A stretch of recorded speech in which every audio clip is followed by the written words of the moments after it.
Good afternoon, everyone. Jamie Stone to move the motion. Thank you very much. It is a pleasure to serve under the chairmanship. James Siobhan.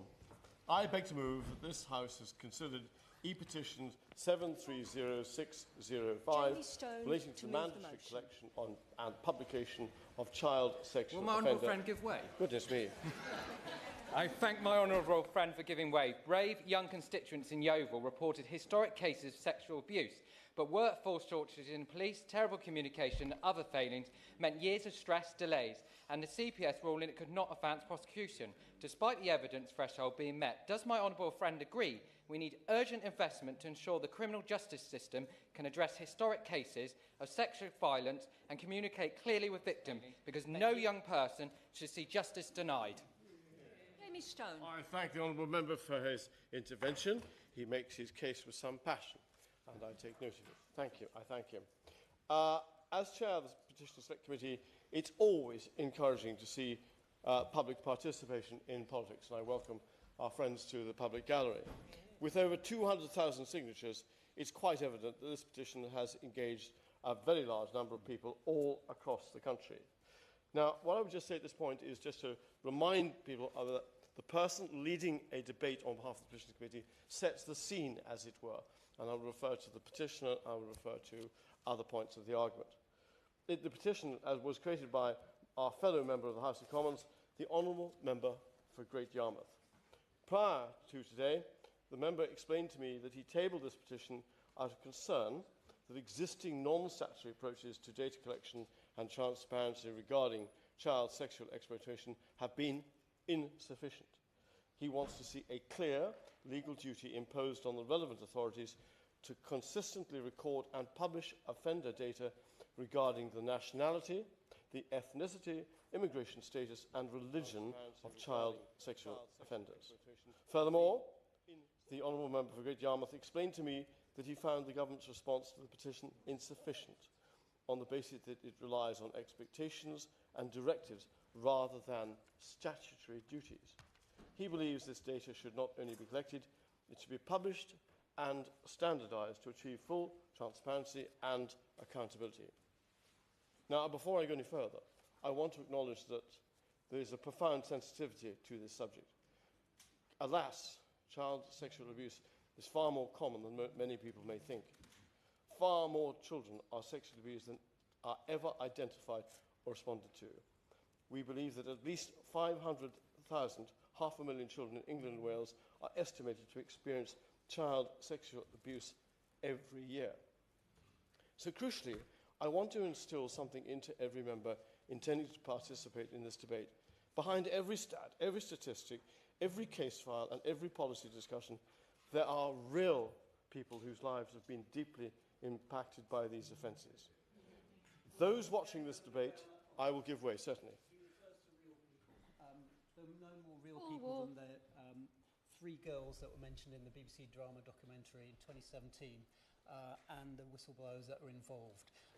Does he accept that within days of that broadcast, which was broadcast to the nation, which exposed the horrific actions of a Rochdale grooming gang, that within days of that, Andy Burnham commissioned an independent inquiry, which subsequently led to not just exposure of institutional failings, but also led to the vindication of those whistleblowers, and subsequently the arrest and the conviction of 7 sick paedophiles in Rochdale who were jailed for a total of more than 170 years. Doesn't that prove that we need to have real strong political leadership on this issue, but also cross-party consensus, and we shouldn't be making political points, party political points out of this. We should be working together to defeat paedophilia.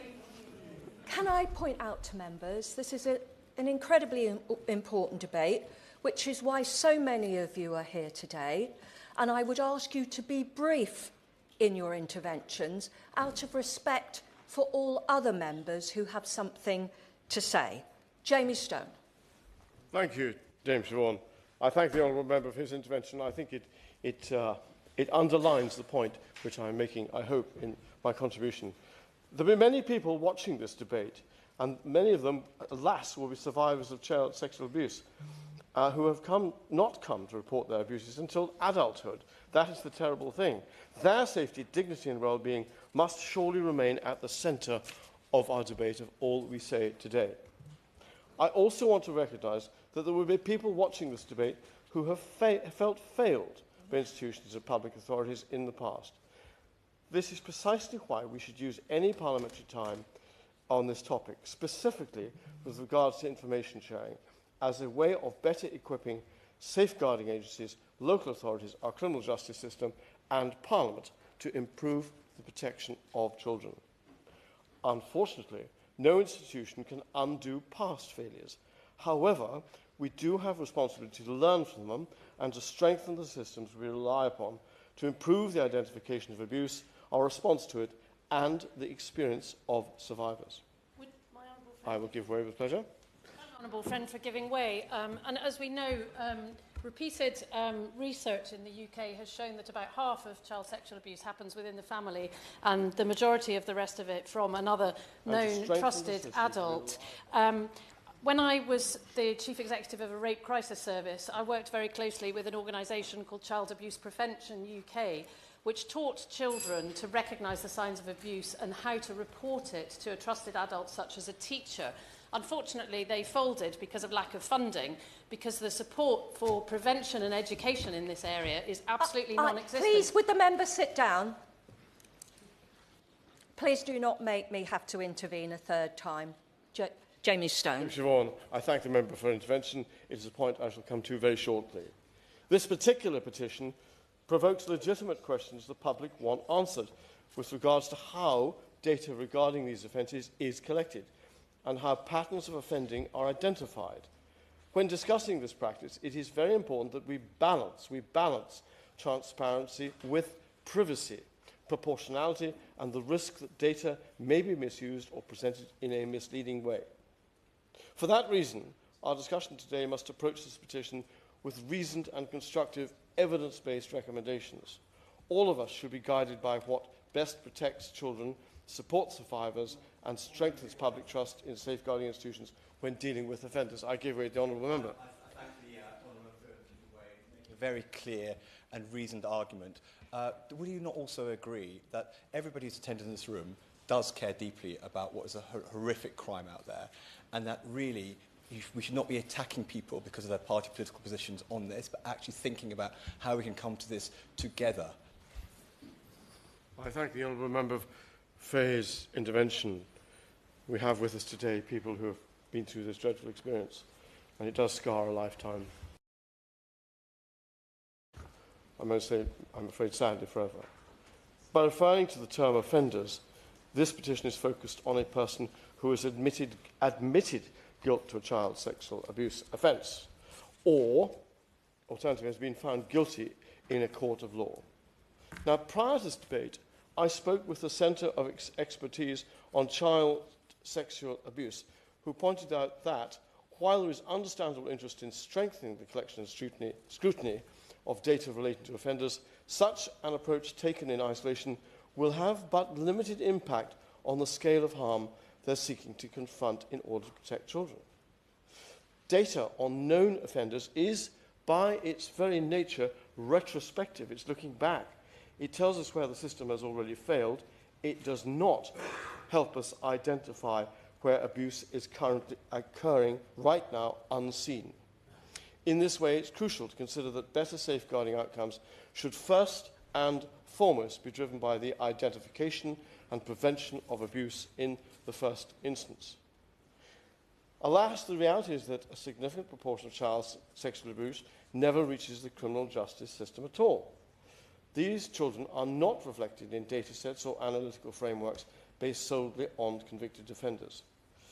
Therefore, it is worth remembering that while offender data has its place within a broader safeguarding landscape, it is not adequate as the central focus for protecting victims and preventing further abuse. Failing to consider this risks neglecting the hidden majority of cases and misdirecting our resources and attention. I will give way with pleasure. grateful. As a fellow Scottish MP, he will know that sadly these gangs operate across all parts of the United Kingdom. Does he accept we need to have consistency with the collection of data in Scotland, in Wales, in England and in Northern Ireland as well? Indeed. I thank the honourable member for his intervention. He has some knowledge, as do I indeed, of the situation north of the border. And I think the point, which I shall come to shortly, is well made, that this crime is no respective of whereabouts you might live in the United Kingdom whatsoever. So only by prioritising the identification of unreported abuse can we begin to address the true scale of the problem, rather than merely documenting its aftermath, the retrospective nature of it. What's more, the petition makes particular reference to gang-based crime.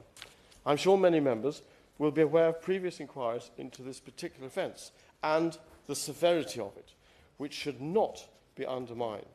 However, we must absolutely remember that children can be sexually abused in many different ways by different people and in different places and situations, which is precisely, I think, a point my Scottish colleague was alluding to. I will give way. I Sarah thank Chapman. my honourable friend for the reasoned caveats that he is laying out.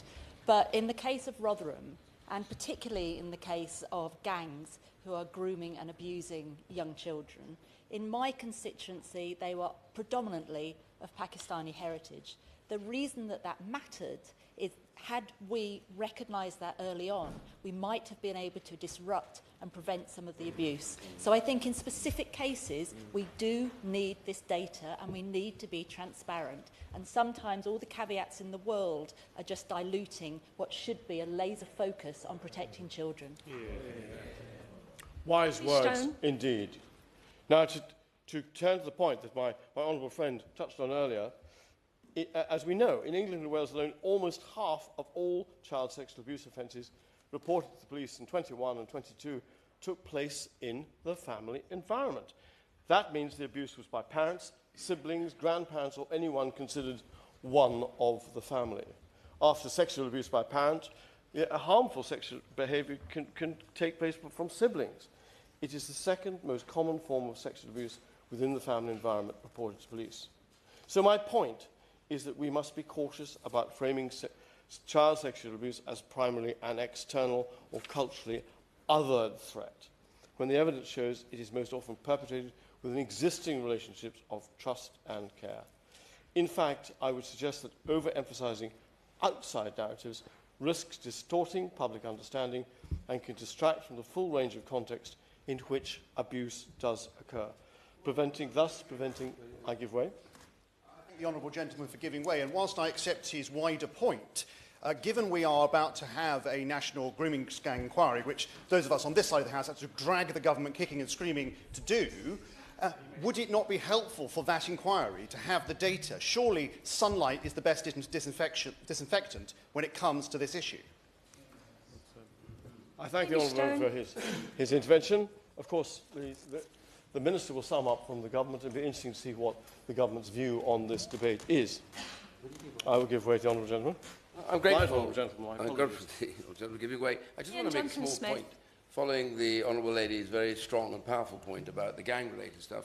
This motion that the public has voted for has not selectively gone for gangs only. It says all offenders, including gangs. Surely that is the key to get the knowledge, and that sunlight will help us solve those other crimes. I thank the right honourable gentleman for his Henry intervention. Stone. I apologise for forgetting for an instant that he's a Privy Councillor, but I acknowledge that now. I believe that we must distinguish carefully between evidence-based policy and generalisation, between transparency and sensationalism, and between the legitimate scrutiny of institutional failings and the prejudiced stigmatisation of whole groups of people. In short, we have to treat this subject with great care. I give way. I'm grateful to the honourable member for giving way.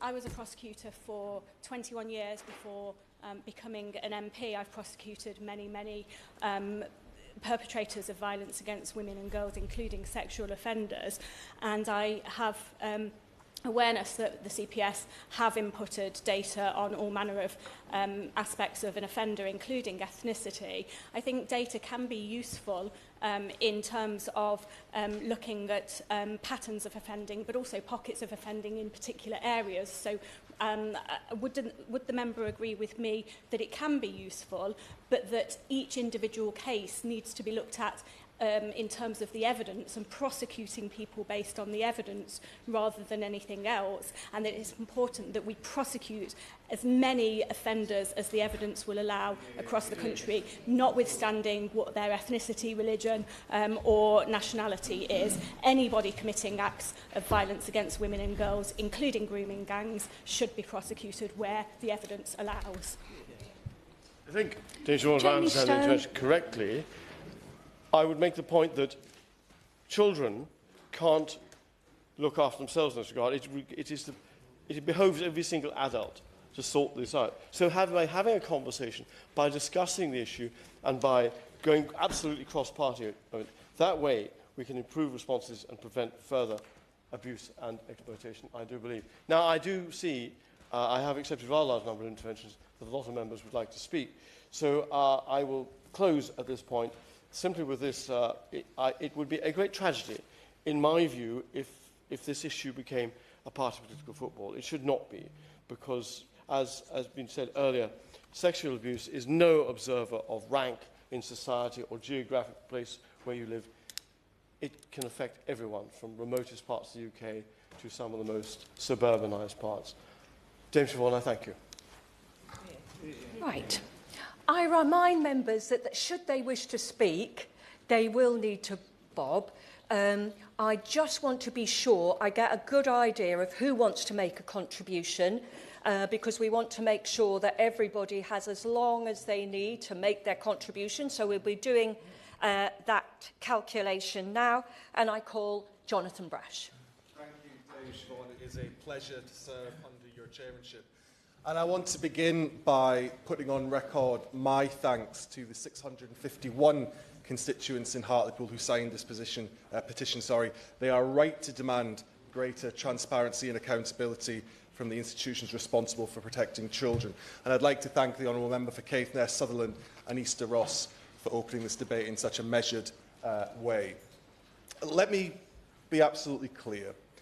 Child sexual exploitation is one of the most vile, destructive and unforgivable crimes imaginable. It destroys lives, it shatters childhoods and leaves scars that never heal. It is a crime that demands from all of us the strongest possible response. And that word, unforgivable, I believe is important. And I make no apology for saying this, both as a member of this place and as a dad. For those convicted of the rape of a child, no punishment is too harsh. They should be chemically castrated. They should be given hard labour. And they should never be allowed to see another free day for the rest of what I would hope there would be their very miserable lives. There should be no ambiguity and no softness when it comes to protecting our children. I support wholeheartedly the intent of this petition: transparency, accountability and truth. Because where facts are missing, speculation, sometimes fostered by malign actors, fills the gap. And when trust in institutions break down, it is ordinary people, and most importantly, victims, who suffer. As we have already heard, sunlight is the great disinfectant. It matters. The public have a right to know the full picture of crime in their communities and how we intend to deal with it. Of course, there are practical challenges. As Baroness Casey has highlighted, some categories such as religion depend on self-declaration and may not always on that basis be particularly reliable. But those challenges are not a reason for inaction. They are a reason for getting the systems right, not for avoiding the issue altogether. Now, let me make a second point very clear. This debate must be about victims, not political point scoring, and not about narrowing or distorting the problem. Analysis by the police showed that in 2023, 115,000 children were victims of sexual abuse. The Child Sexual Exploitation Task Force identified 4,000 228 group-based offences in that same period, of which 1,125 were family abuse and 717 were sexual exploitation cases, which includes offences perpetrated by grooming gangs. Even if we accept that not all crimes will be recorded, that not all data will be accurate, that many crimes, as we've already heard today, will remain hidden, there is simply no doubt what these figures reveal. Group-based abuse is real and must be tackled without fear or favour. But these figures also show something broader and far more uncomfortable. This abuse takes many forms and happens in many settings. The most common offenders are not organised networks.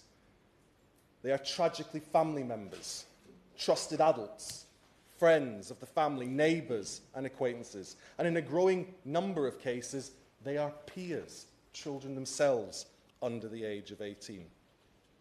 These are hard truths, but they are essential truths if we are to be serious about prevention. That is why we cannot afford a selective focus. Every victim matters. Every offender must be pursued. And every form of abuse must be confronted with equal seriousness. And it is also true, as we've already heard from my right honourable friend, that investigations of grooming gangs have identified instances where offenders come from a disproportionately ethnic minority background. That must be investigated and confronted without fear or favour wherever it occurs. And I trust that the independent inquiry already referenced, in my view, set up too slowly, although much faster than previous administrations, will do that. Because anyone found to be complicit in not dealing with these appalling crimes should be brought to justice with the severity of punishment it deserves. Yes. As Home Secretary 3 years ago, I set up the Grooming Gangs Task Force, and in its first year, it led to 500 arrests and safeguarded over 4,000 girls. We're proud of that, but it wasn't nearly enough. But just for daring to tell the truth, that these were racialised crimes in places like Rotherham, perpetrated by largely Pakistani Muslim men against white girls, I was attacked for being Islamophobic, for amplifying a far-right narrative by, it has to be said, my own Conservative Party colleagues. Does the honourable gentleman agree that ethnicity reporting is absolutely essential if we are to combat the institutional fear that has taken over the police, social workers, schools, and parts of our media and political parties, and if we're to get justice for victims? Jonathan Brash. Thank you, lady, for her contribution. And I would say very clearly that nobody should be castigated for highlighting the truth that is self-evident. And I think the most important thing here is that once the essence of this petition are taken up by government, and I hope that it will reveal a truth, that there is an issue with grooming gangs, and sometimes they come from particular ethnic minority backgrounds, but actually it will also reveal another truth. The vast majority of perpetrators are not, in fact, from grooming gangs. They are not, in fact, from ethnic minority backgrounds. And that's a truth that we have to get out into the open if we're to deal with it properly. Because I go back to the point I made before. If we are insistent on a narrative that tries to sow division in our country, that tries to be selective in our focus, then the only people who will lose are victims of this appalling crime.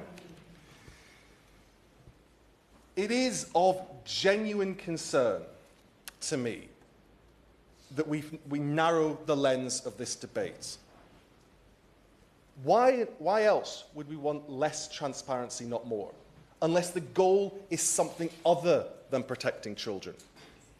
Unless narrowing the focus of this debate to only some crimes isn't about protecting children, but a tactic to weaponise this issue with a goal of promoting division, driving social media clicks, and furthering the individual political ambitions of certain members of this place. It is of genuine concern to me that this debate today has been promoted as a debate on grooming gangs. including the honourable member from Great Yarmouth in his place, who referred to as a grooming gangs debate. That's not what the debate here is about. It is about all victims of child sexual abuse, about all data of all perpetrators, as we've already heard. And I noted this morning that the honourable member for Great Yarmouth said that he was going to name and shame every member of Parliament who did not attend this debate. There are 650 members of Parliament in this place, and I believe there are 50 seats round this table. And I think temperance in our language would serve the victims of this crime far better than the language of the honourable member. It must never be weaponised. It must never be reduced to slogans or selective outrage. It must be about truth, accountability, and above all, justice for victims. So I say wholeheartedly, publish the data, show the truth, never forget the children we are duty-bound to protect. We owe them nothing less. Thank you.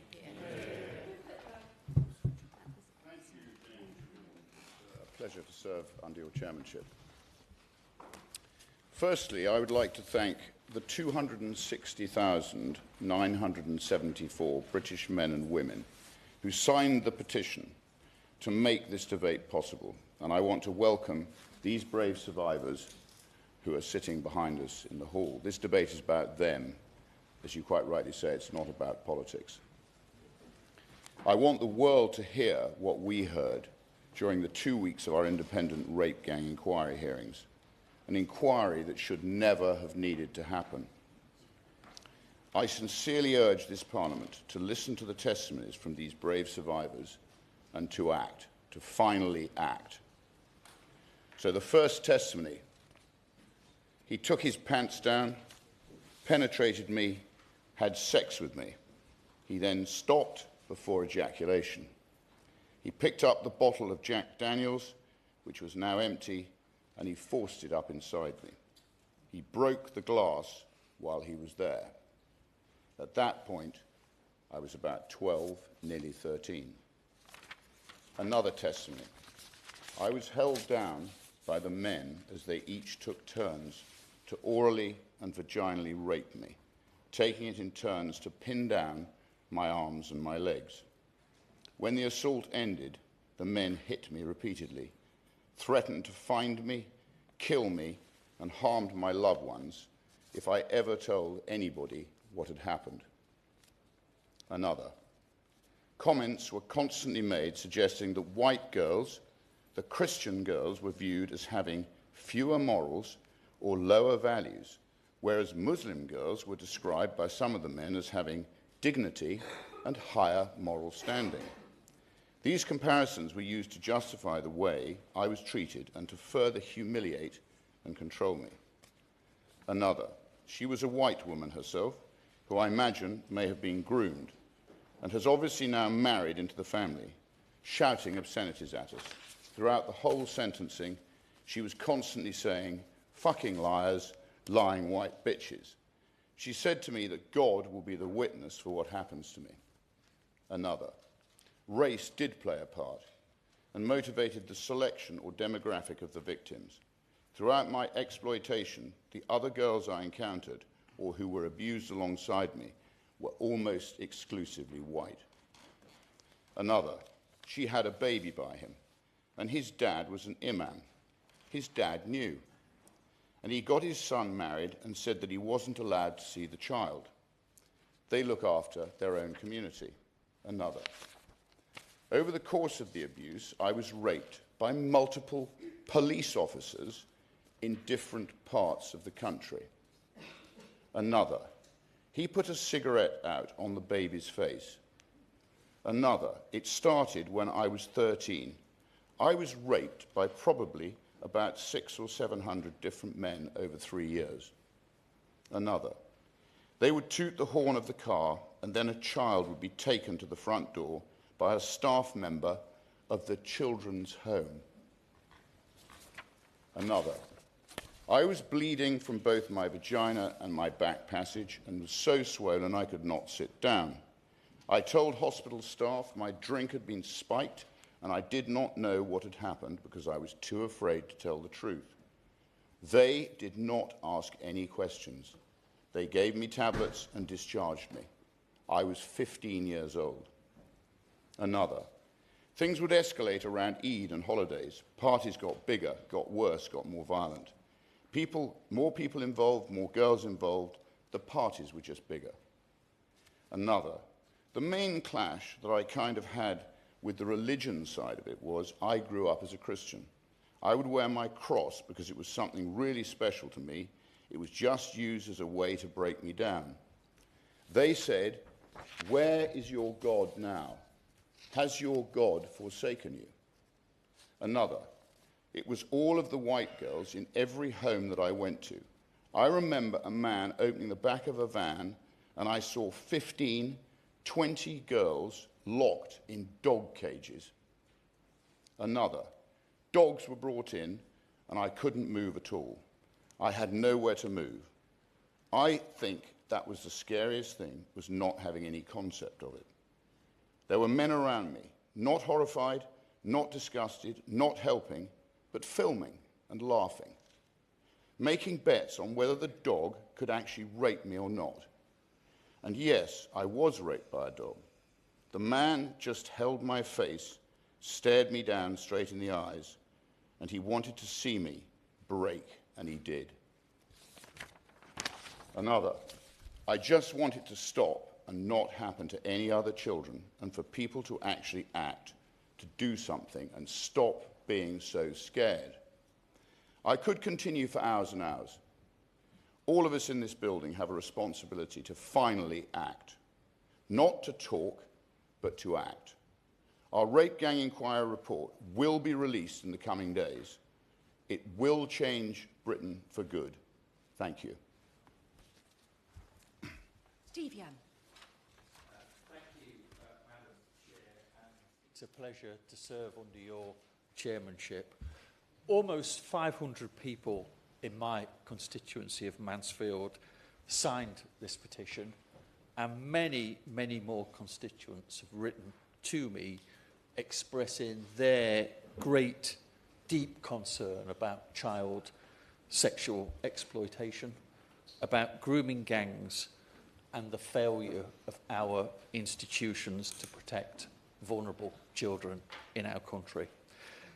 And I understand from them why this issue matters so profoundly to the public and why there is such a strong demand for transparency and accountability and action. Where child sexual exploitation has occurred, including in organised gang-based offending, the failures of our police forces, our councils and our safeguarding agencies have had absolutely devastating consequences. I'll gladly give way. Thank you for giving way. When I was a county councillor in Nottinghamshire, I asked the Children's and Young People's Committee on a number of occasions where child exploitation in Notts was taking place, what age group it was affecting, what genders, and I was publicly and both privately denied that information. Does the Honourable Member agree with me that child exploitation concerns should never be dismissed, victims must be believed, and institutions must be willing to confront the truth, no matter how uncomfortable they may find it? Truth, transparency, accountability, that's how we protect our children. Steve Young. Well, I thank the Honourable Member for Sherwood Forest for her intervention, and of course I wholeheartedly agree with the views that she's expressed. I think too often our vulnerable children were failed, absolutely failed, because our institutions worried more about reputational damage and about political sensitivity and about some kind of corrupted political correctness rather than about protecting working class boys and girls from harm. Yes, I'll happily give way. grateful to the honourable member for giving way, and we absolutely need transparency on who the perpetrators are. But we must also confront the systemic failure that let the grooming gangs abuse continue for years. These children were not believed. They were dismissed by the police. They were overlooked by the health services. They were failed by the local authorities who were supposed to be their corporate parents who should have kept them safe. It's a profound institutional failure. So does he agree that today we must also ask why these children were ignored and who will be held accountable for these devastating failures? Steve Young. Thank you. I thank the honourable member for her intervention, and of course I agree with her. Parliament should never be in a position where we shy away from confronting those failures with absolute honesty and absolutely critical. But equally, I would say to the honourable lady, we must approach this issue with a great deal of care and evidence, and I think proportion as well. I looked at the crime survey for England and Wales. It estimates that around about 7 to 8% of adults experienced some form of sexual abuse before the age of 16, around about 3 million people. And it shows that that abuse is most commonly perpetrated by someone already known to the child. And other members have alluded to this, a family member, acquaintance, often trusted adults, family friends, and in fact, a growing proportion of abuse now takes place online. It matters, and it's an important issue to raise in this debate because that majority of child sexual abuse in this country doesn't take place in the form of organised group offending. So as grooming gang cases are amongst the most serious, heinous, disturbing forms of abuse, as we've already heard, they're not the totality, and I think it's important, as many other members have spoken today, that we reflect the totality of child sexual exploitation in Britain today. We shouldn't narrow our national understanding of this crime to a single form of offending, where we might risk reflecting on where harm is actually occurring. Now, that does not mean that we should avoid difficult questions where patterns or clusters of offending emerge. On the contrary, I think we should be prepared to follow the evidence honestly. I don't think we've always done that. Often we have not.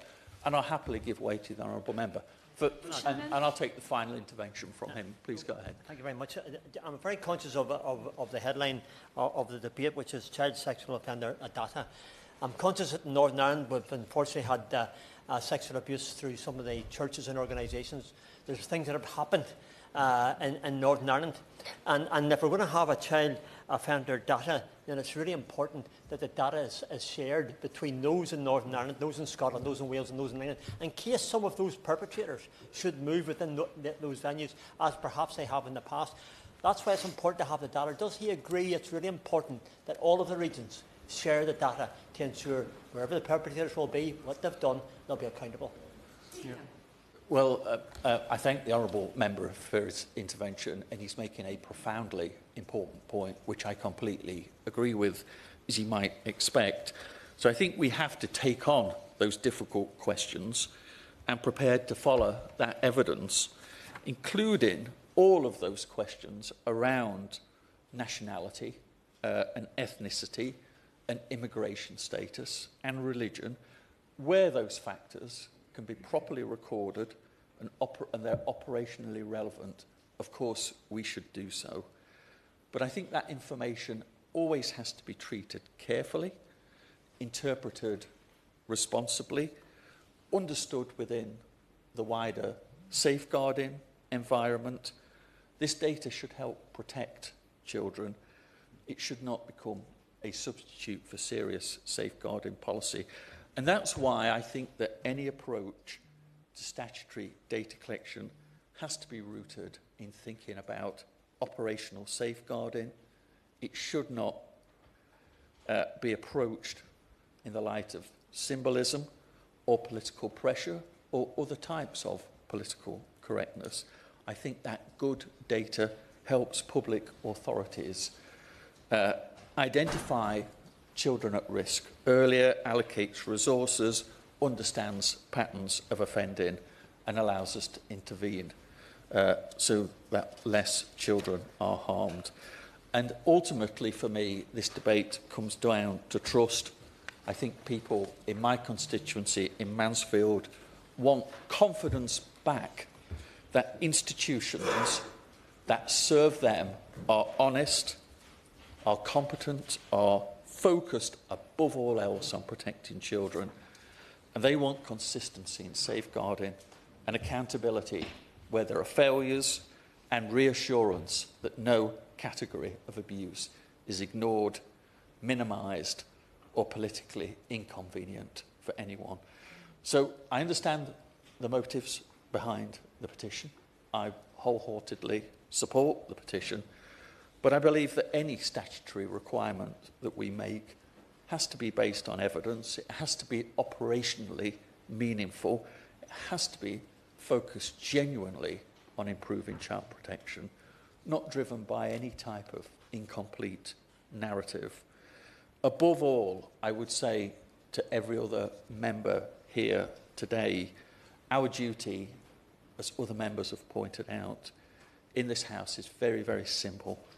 It is to protect children, to learn from past failures, and to ensure that every form of child sexual abuse is confronted with the seriousness and honesty and resolve that it demands. Yeah. Esther McVeigh.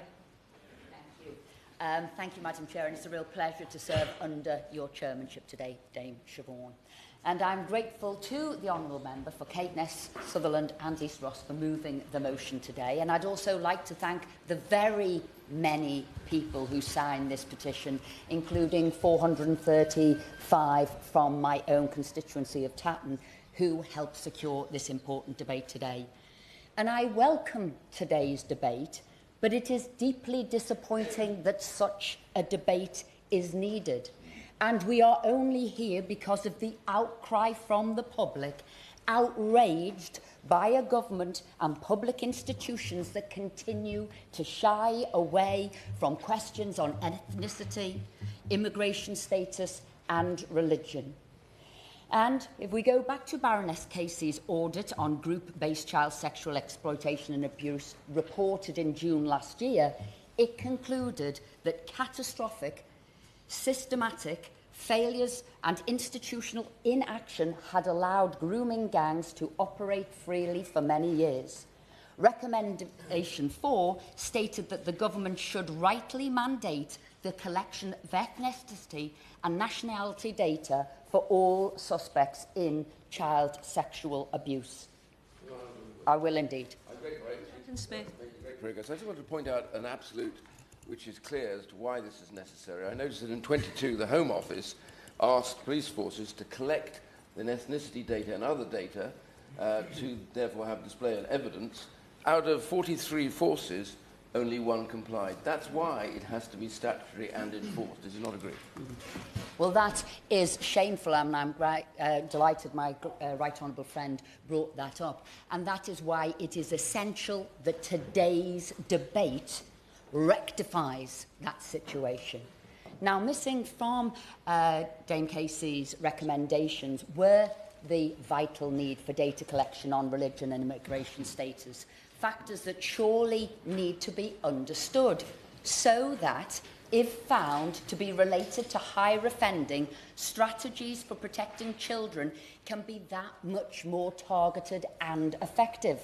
As Baroness Casey acknowledges in her audit, for too long the authorities have shied away from the ethnicity of people involved, and it is blindness, ignorance and prejudice that had led to repeated failures over decades to properly investigate cases.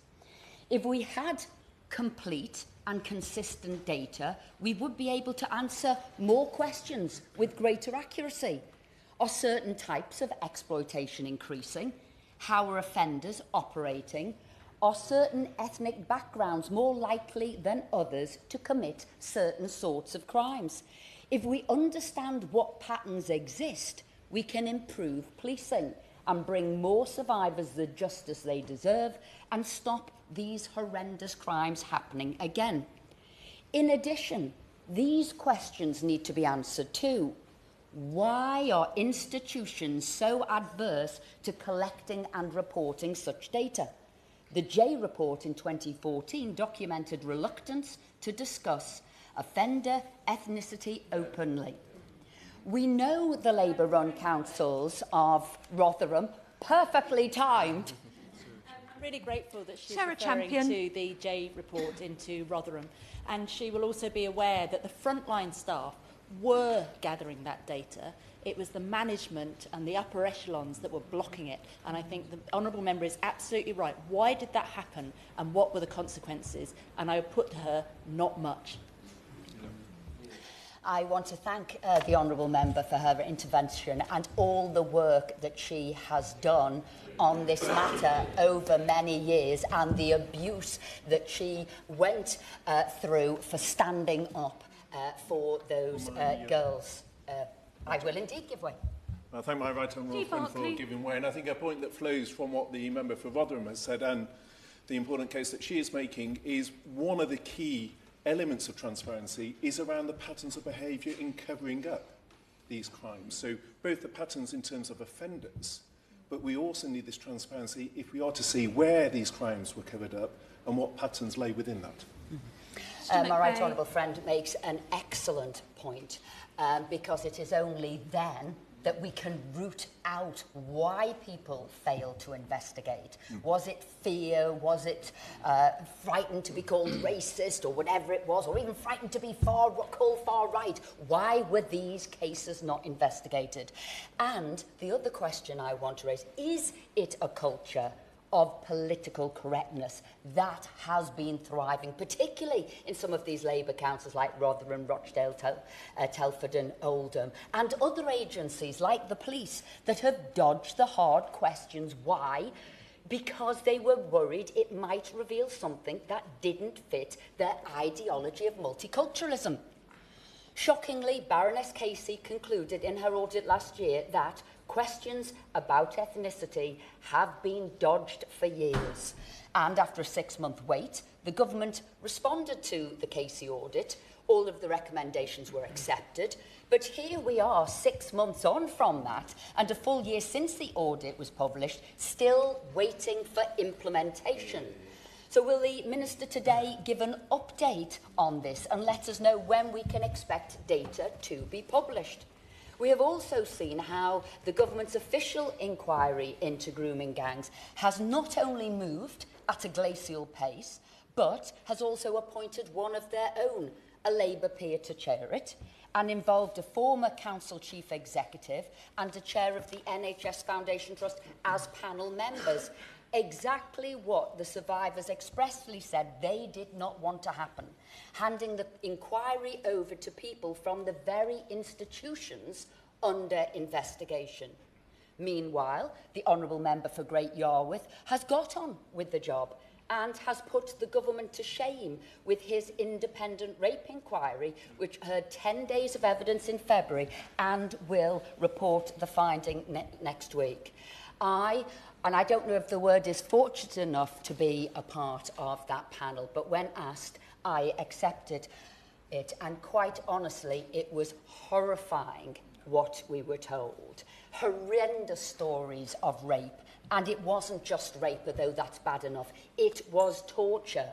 Women battered, strangled, cut, whipped until they were close to death, and then brought back round to be raped again, over a sustained period of time, because nobody wanted to believe what they said when they reached out to the institutions that should have been looking after them. Some reaching out to the children's homes they were in, paid thousands of pounds a week and a year to look after them, and they were let down. Why? Because they were white, working-class girls, many vulnerable that people did not want to listen to and call them literally white trash. and they allowed others, elders they saw in a community, to be above reproach, and therefore they did not investigate at all. In summary, if we want to successfully end these appalling sexual crimes against children, we must fully understand what is happening. And to do that, we need the data. It is not racist to examine the ethnicity of these criminals, nor is it discriminatory to examine their immigration status. We must follow the evidence wherever it leads, no matter how uncomfortable the truth of it is. These awkward conversations must finally be had, and anyone who might be avoiding them because of self-serving sense of political correctness must now decide to put the safety of children first.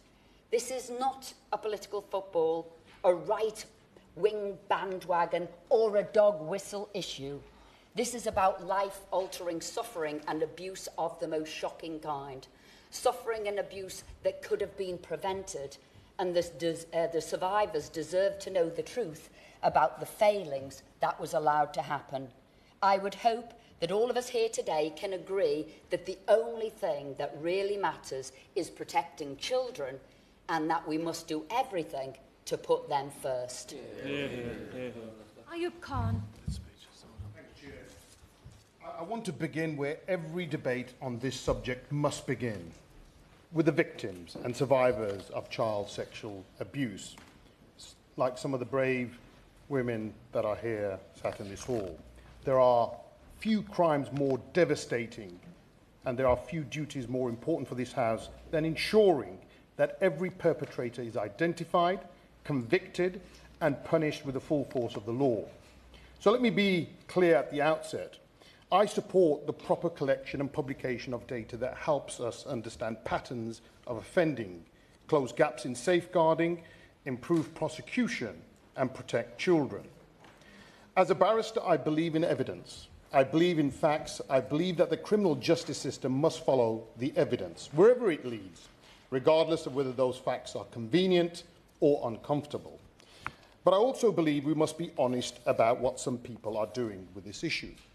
Because there is a difference between using data to protect children and using children as a shield for prejudice. There is a difference between seeking transparency and seeking a radicalized political weapon.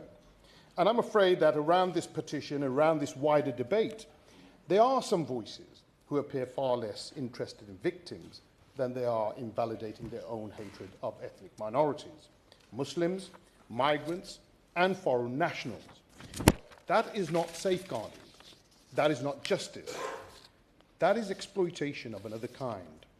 We have to be incredibly careful here, because the facts simply do not support the narrative that some would like to peddle. The data currently collected by the police is undoubtedly incomplete, and I welcome serious efforts to rectify that. But it's simply not true to suggest that we are operating in a complete evidential vacuum. The Ministry of Justice already records ethnicity and nationality data for those convicted and held within the prison estate. And while more up-to-date figures would of course be welcome, the available data show that as of 2020, more than 88% of prisoners serving sentences for sexual offences with an associated child sexual abuse offence were white. Fewer than 6% were Asian, and fewer than 0.5% had no stated ethnicity. That is a relatively complete data set, and on those figures, white men are significantly represented. Yet no serious person in this House would argue that white people are inherently more likely to commit child sexual abuse because of their ethnicity, culture, or background. And rightly so, because it would be obscene policy and an obscene politics to draw sweeping conclusions about communities of millions from the crimes around 16,000 of the most depraved individuals in our society. So when people insist on doing exactly that to Pakistani, Muslim, Asian or migrant communities, they are not following the evidence. They are revealing a prejudice. They are not interested in protecting children. They're interested in blaming communities. That does not mean we ignore cases involving Asian men, Muslims, foreign nationals, or anyone else. It means the opposite. It means we investigate all of it, It means we prosecute all of it. It means we do not allow any community to hide behind discomfort, political embarrassment, or fear of reputational damage. But it also means we reject the grotesque idea that rape, abuse, or groomings are the product of select or even inferior ethnicities, religions, or nationalities. These are crimes committed by human beings. They are rooted in power, misogyny, coercion, and the exploitation of vulnerability. They are not committed by just Muslims, migrants, and minorities. Far from it. And if we are going to talk about consistency, well, let's talk about consistency. When John Ashby raped a Sikh woman in Warsaw, he did so while directing Islamophobic abuse at her because he believed she was Muslim. That was not incidental. It was part of the terror inflicted on the victim. Yet many of the very people who are usually desperate to talk about ethnicity and religion suddenly changed their view. They said rape is rape. They criticized media outlets for making it about religion. Suddenly the victim's identity and the hate-driven nature of the attack was cleansed and downplayed. But when the perpetrator is Asian, Muslim, or foreign, those same people insist that identity is everything. That is not a concern for victims. That is selective outrage. When the victim is from a minority community, they tell us not to mention her race or religion. When the perpetrator is from a minority community, they tell us his race or religion explains the crime. That double standard should shame anyone who claims to care about justice. And I say this plainly. Celebrating or minimizing the rape of women because she's Sikh or because she's presumed to be a Muslim is vile. Denying religiously or racially aggravated nature of such a crime is vile. It is not British. It is not patriotic. And it's not about protecting women and girls. I support better data collection. But unlike some, I do so because I'm consistent and because facts matter. I support it because bad data creates a vacuum, and that vacuum is either filled by denial or by hatred, and we should not tolerate either. The government must ensure that ethnicity and nationality data is collected accurately, consistently, and nationally. It must ensure that safeguarding agencies share intelligence properly. It must ensure the victims and survivors are believed, supported, and protected. It must ensure that local authorities, police forces, schools, health services, and prosecutors cannot fail children because they are afraid of asking difficult questions. The victims of child sexual abuse deserve better than to be turned into ammunition in a culture war. They deserve justice, and above all, they deserve honesty. They deserve a system that is brave enough to collect the facts and decent enough not to twist those facts into bigotry. So let us have transparency, let us collect the data, and let us publish what can properly and safely be published. But we must do it for the right reason, to support survivors and to bring offenders to justice, not to feed hatred or attribute these crimes to certain communities. This is a problem that everyone in our society shares and a problem that we all bear. It belongs to all of us to prevent it, and it belongs to members to confront it with facts, consistency and compassion. Thank you, Chair. Nigel Farage. Thank you, Madam Chair. Whilst today's debate is very welcome, it's on the broad range of sexual offences against children and the gathering of data of the perpetrators, I would suggest, and certainly my constituents in Clacton would suggest, that there is something uniquely evil and awful about mass rape gangs. That's not to diminish in any way sexual abuse that may happen in the home by trusted people or elsewhere, but something uniquely evil about what is going on. And I can certainly talk for many of my constituents in saying that there is a feeling that because of racial sensitivities, the authorities at all levels for a couple of decades now have not done the job of genuinely pursuing justice. I was unaware of this problem, the scale of this problem and the cover-up until the Rotherham by-election in 2012, where the current member was elected. And may I say, she has spoken out more bravely on this issue than most members of this House in the intervening years. I was genuinely shocked by the stories that I was being told by families that came forward, stunned that the police, social workers, local councillors had received multiple reports of what had happened. And when I say mass rape, we're talking in some cases about individual girls being raped by hundreds of men over a period of time. Something genuinely shocking had happened. Now, in the intervening years, we've had the Jay report, the Casey report, attempts by Home Secretaries, current attempts to find out the truth about what has gone on. And whilst a handful of people have been held to account, the truth is that the vast majority haven't. I was surprised that during 14 years of Conservative government, we did not have a proper judicial inquiry with the necessary powers. I've done my best to encourage the current Prime Minister to do the same, but sadly to no avail. There are two things that strike me that would be helpful. One is we ought to get published with redacted names all of the reports from police and social services over the last 40 years across the whole of the country, published as a public record that everybody can read. But the thing, Madam Chair, that really surprises me is the reluctance of members of Parliament to realise their own powers. We're in the Palace of Westminster.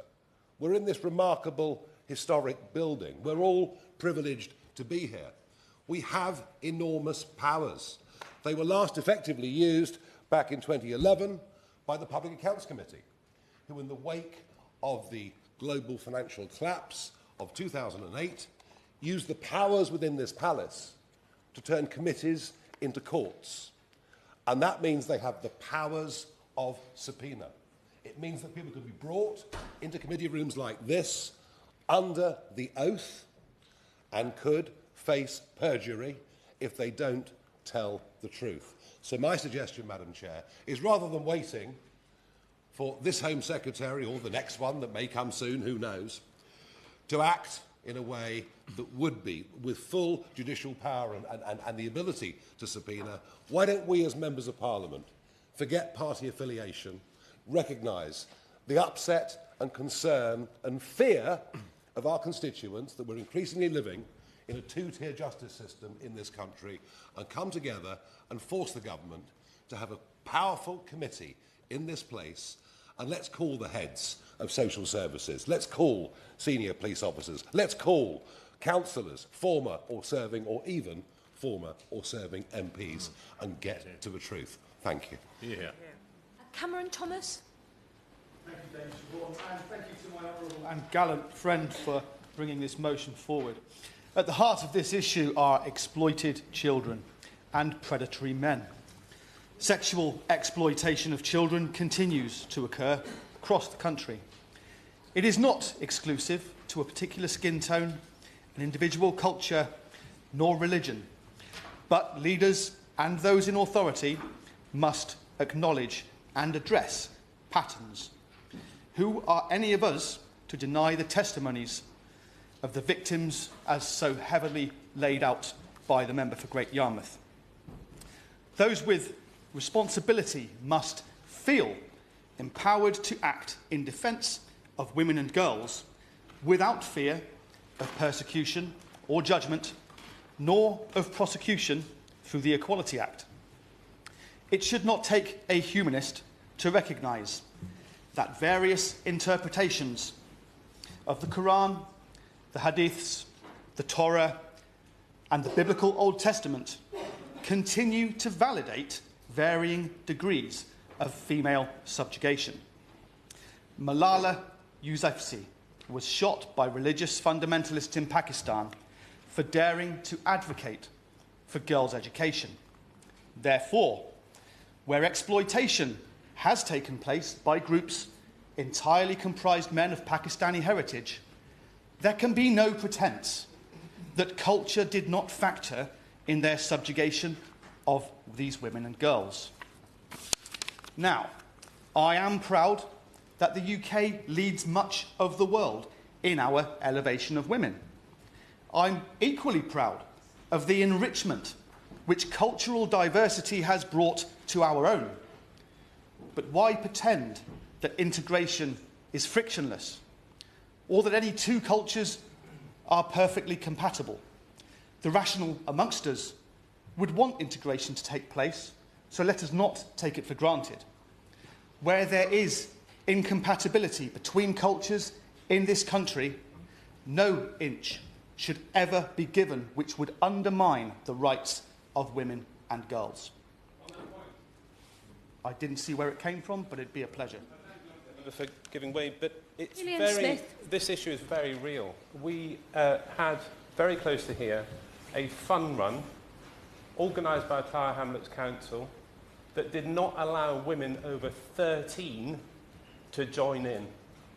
So I totally agree with what he's saying, but let's be clear, it's happening frequently, and it's happening very, very close to where we're having this debate. I thank him for his intervention. I have to say I'm not entirely familiar with the specific instance that he's laid out, but certainly it is ongoing today and across the country. The reasonable amongst us must not avoid these uncomfortable societal issues. We must never leave the floor open and unchallenged to racists and white supremacists who unfairly denigrate demographics at large for the crimes of a few. It is the absence of reasonable voices, in the absence of reasonable voices, that this issue has been weaponised by the far right and deployed by their propagandists to sow racial, cultural and religious division. I will. Hannah Spencer. As has been raised, these women and girls, why were they never believed? I have had one constituent whose sister was a victim of grooming gangs and tragically died from HIV contracted as a result of that abuse. Another constituent wanted me to be here today because all too often this conversation is dominated by men. And the women who were sexually abused and exploited as children by grooming gangs deserve to have their voices Spencer, heard. if you could sit down. Thank I you. appreciate that you're very new to this House, and it's great that you're at this debate. And I am noted that you will be making a speech later, and there will be time. But what you're doing at the moment is having an intervention. So that needs to be really brief. Yeah. Yeah, good.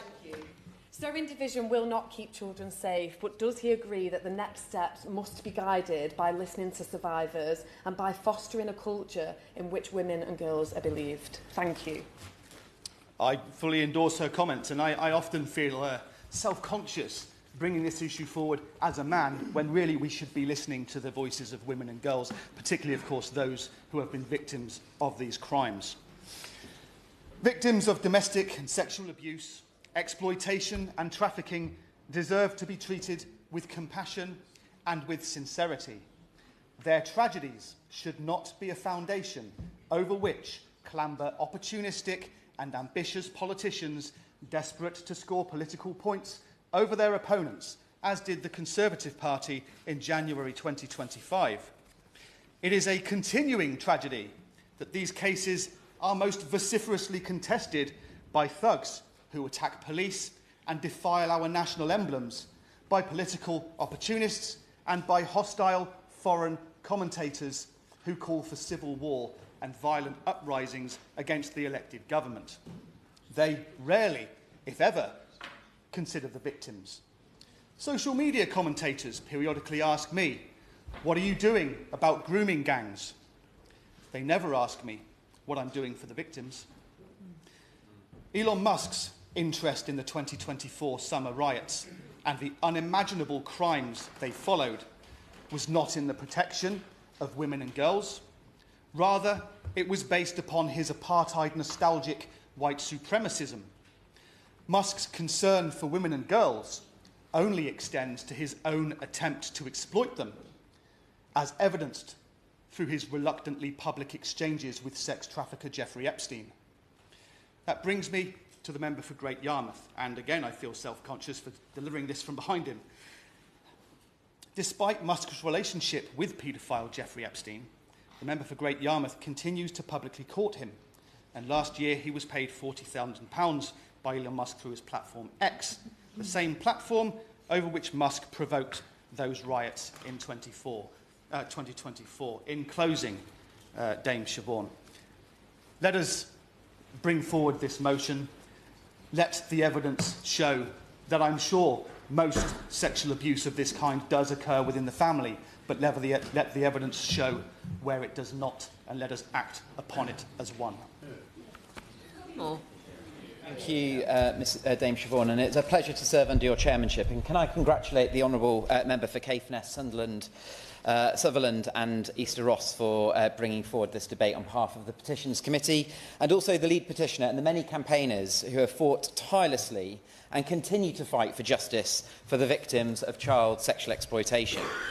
This petition is asking for a statutory requirement on councils, on the police, on the Crown Prosecution Service and all other related institutions to collect, record and publish the nationality, ethnicity, immigration status and religion of child sexual offenders, including gang-based crime. Rightly so. It believes that to properly protect children and prevent the mistake of the past, it is essential to collect and record all the information as I have stated. And I agree with this petition, because this petition states that data would protect children and inform public policy and allow for better understanding of offenders' demographics, ensure transparency and support targeted safeguarding strategies. The petition also states that without this information, critical patterns may be missed, weakening efforts to prevent abuse and protect vulnerable children. And I also agree with this narrative, and I join the over 260,000 people who have took the time to sign this petition. Whilst I appreciate this petition covers several areas, I would like to start, Madam Chairman, by focusing on the importance of retention of data in the cases of grooming gangs and child sexual exploitation. Because published in June last year, Baroness Casey, rightly so, recommended a full national inquiry into grooming gangs. And as part of her recommendation, set out clearly on page 151, Baroness Casey rightly said that it should be mandated for all local authorities, police forces and other relevant agencies to retain all relevant records. Any relevant evidence or data that could help the National Grooming Gangs Inquiry should be retained, and the government should be mandated to inform that retention. And it was through many backwards and forwards with various Home Office officials, with even the previous Permanent Secretary to the Home Office, the previous Safeguarding Minister and the previous and the current Home Secretary herself, that I learnt that it took the Home Office 212 days to issue that direction to our police forces and other key Home Office agencies, instructing them to preserve those records after Baroness Casey's report was published in June of last year.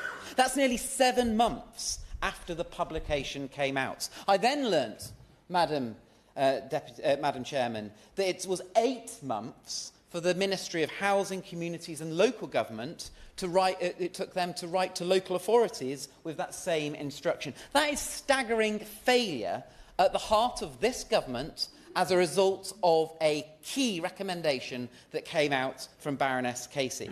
So my first question to the Minister is, why such a delay? And secondly, what kinds of records were likely lost, potentially destroyed in the 7 months that it took the Home Office to issue the specific instruction to the police officers, forces, the 8 months it took MHCLG to issue the same instruction to local authorities? And this question is worthy of asking. Why? Because the reality is there are many local authorities up and down the country which resisted more openness and transparency on this issue for years, for decades, including Bradford Council, where my constituency is within. Other key issues when it comes to the lack of data in cases of organised child grooming gangs is the lack of data not only itself, but the certain types of data. In her audit, Baroness Casey stated the appalling lack of data on ethnicity in crime recording alone is a major failing in the last decade or more. Questions about ethnicity have been asked but dodged for years. Child sexual exploitation is horrendous, whoever commits it, but there has not been enough but there have been enough convictions across the country of groups of men of Asian ethnic backgrounds who have warranted closer examination. And, Madam Chairman, I have seen that for myself in my own constituency of Keighley, within the Bradford district, where the vast majority of convictions that have taken place have been of an Asian men of ethnic background, predominantly against white young girls. And we have to be sensible when we're talking about this issue, because, as Baroness Casey rightly found in her report, her audit that came out, only 37% of suspects had their ethnicity data recorded. That is simply not good enough, and why it was a key recommendation by Baroness Casey. So I welcome the recommendation that the government is mandating the collection of ethnicity and nationality data of all suspects in child sexual abuse and criminal exploitation cases. I only wish that it had come sooner. In my view, that very same approach should apply to immigration status and religion as well, as not only of the victim, but of the perpetrator as well, so we can get to grips of the complexity of this issue. We now have a national inquiry that is taking place. We understand that those local areas are going to be announced by the 13th of July this year. But why on earth is it taking so long? And I want to commend the work that has been done by the Honourable Member for Great Yarmouth. But what I would like to understand is that information being fed in to the National Grooming Gangs Inquiry that is being led by Baroness Longfield? And has that information that the inquiry has been collecting been fed in to that inquiry now? Because it is crucial that that information is being considered. And I will give way. I met with the panel of the Rape Gang Inquiry just a few months ago, and I did ask that the honourable member's information from his inquiry be passed on to them, and they did agree on that. And I will take the next information as well. I think it's a very good point that you make, and we have been in touch with everybody, the government and Baroness Longfield, and we have said that we will help them, but so far nobody's actually made contact with me. Well, Madam Chairman, the point being is all of us have duty in this place to represent our constituents and feed any information that we have to Baroness Longfield as the chair of the National Grooming Gangs Inquiry, so we can make sure that not only now those terms of reference have been set, but those local inquiries that form part of that national inquiry take place in the right areas. And that brings me on to the key point that I would like to make, that Keighley and the wider Bradford district, an area where people for far too long have been ignored and abandoned both at a local and national level, for years have fought hard for our area to be included. Fought hard but ignored. And since I was first elected to this place, representing the people of Keighley and Ilkley, I have stood alongside victims and survivors such as Fiona Goddard, and leading child abuse lawyers like David Greenwood, calling for one simple thing: for a full independent inquiry to take place across Keighley and the wider Bradford district. But because these heinous crimes did happen, and they are happening right now. Child sexual exploitation and gang-related grooming have haunted communities that I represent for decades. Lives have been shattered, trust has been broken, and far too often, those crying out for justice has been met with silence. So I ask the Minister my second question. Will she today announce that Keighley and the wider Bradford district will be included as part of the National Grooming Gangs Inquiry?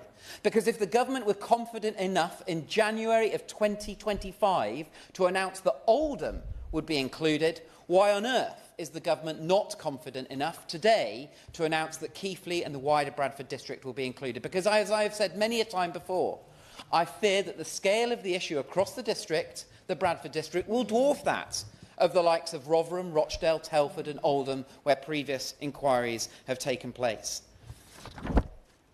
Bradford has been referenced a lot in child sexual exploitation, and many of those victims and survivors have unfortunately been trafficked through the city.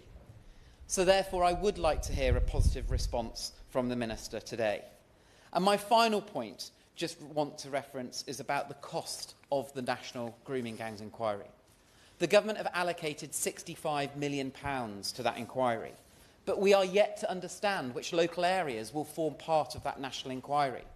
So my third question to the Minister is, will the Government look at expanding the amount of allocation of funds to the National Grooming Gang Inquiry above the £65 million if the National Chair, Baroness Longfield, deems that more money is needed because more areas need to be looked at to form part of that inquiry? And I will give way. I thank my constituency's neighbour for giving way, and could I pay tribute to the amazing work he has done over many, many years on this issue. Just on the point of expanding and the need for money, one example is taxi networks in the north of England, and taxi networks operating in Bradford and Keighley are operating in my area of Skipton and Ripon, and that will be one example where analysing broader issues properly will require more money and more funding. And I completely concur with the point that the Right Honourable Member is making, because what I would not want to see is the Government's independent inquiries restricted by the amount of funds that has been allocated to it. We need to make sure that this is robust, transparent and open, and that no stone is left unturned. I will give way. Honourable Member for giving way, and I agree with much of what he said and the importance of gathering data. But one thing that has not really come out in this debate very much is an acknowledgement of the significant cuts to public services over the last decade, including cuts to youth services.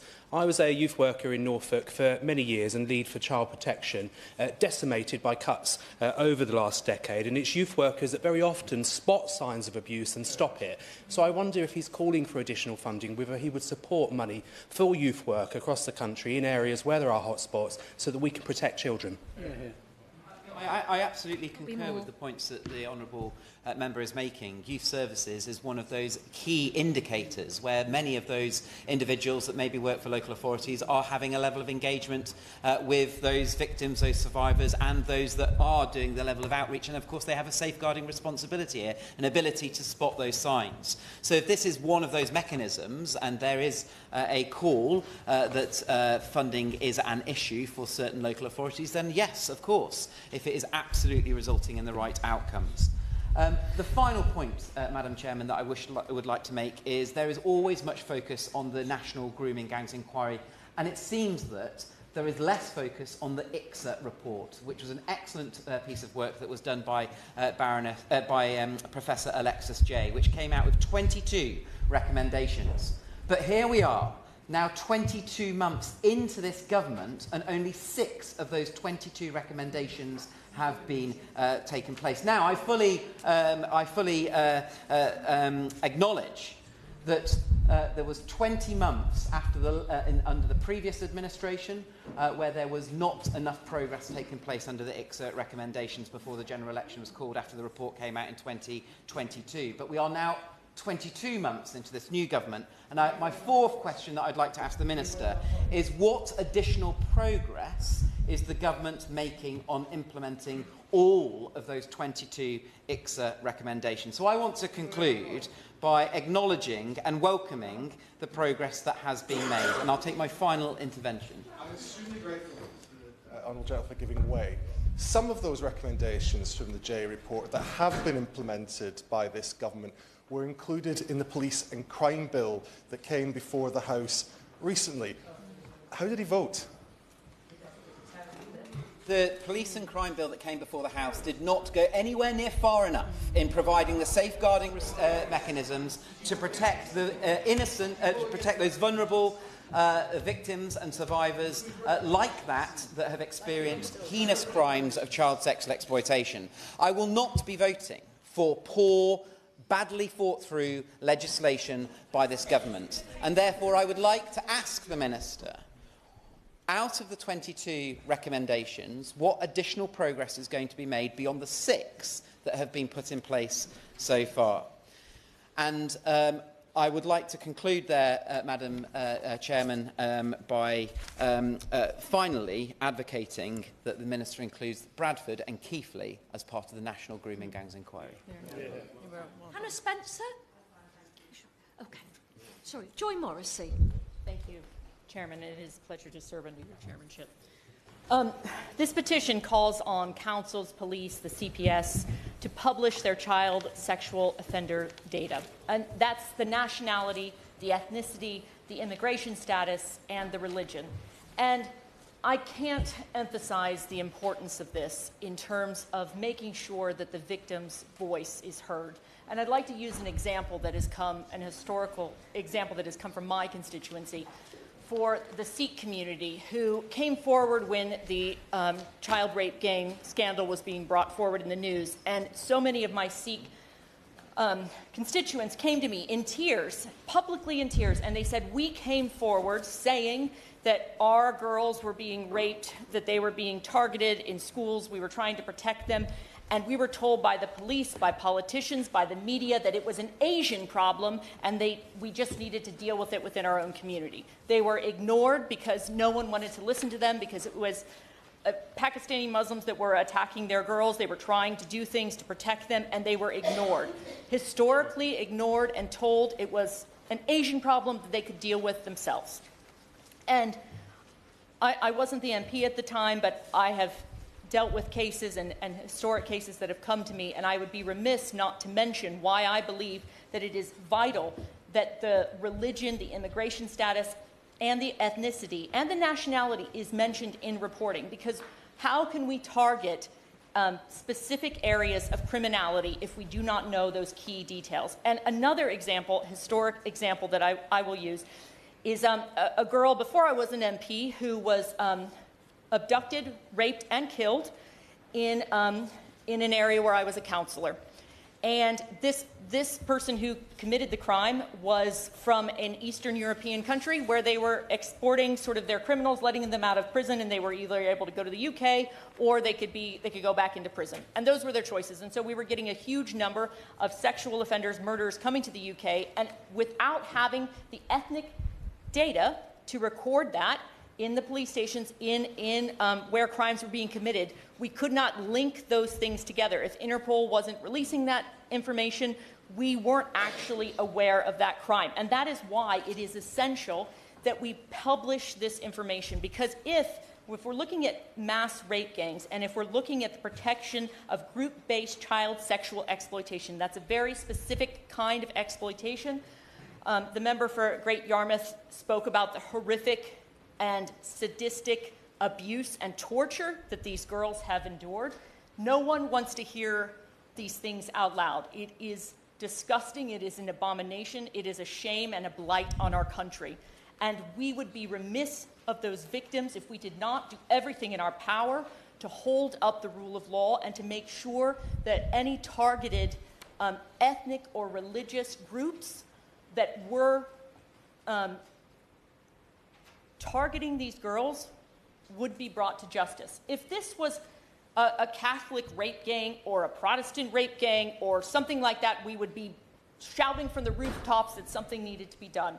We need to be honest about what is happening. We need to be honest about where these abuses are taking place, why they're taking place, and what ethnic and religious groups are targeting our young women. I will give way. She's making a fantastic speech, that the public perception of much of these horrific crimes is that it's a northern towns issue. But as we've seen in London, there are also young girls and women that have been historically abused, and it's disgraceful that people in authority in London still are in denial that these crimes are happening here in our capital city. My honourable friend makes an excellent point. London has had horrific abuses. I worked with a girl who the Children's Society intervened on. She had been gang raped, she'd been exploited, she'd been moved from local authority to local authority. It had been covered up. And we are not addressing these things because we have been drowning in a sea of political correctness, and we are afraid to call out the truth. And it is, I will give way. I thank the Honourable Lady for giving way, and I know that everybody here and the nearly 500 people from my constituency who signed this petition will be struck by the gravity of the terrible crimes that have been committed up and down the country.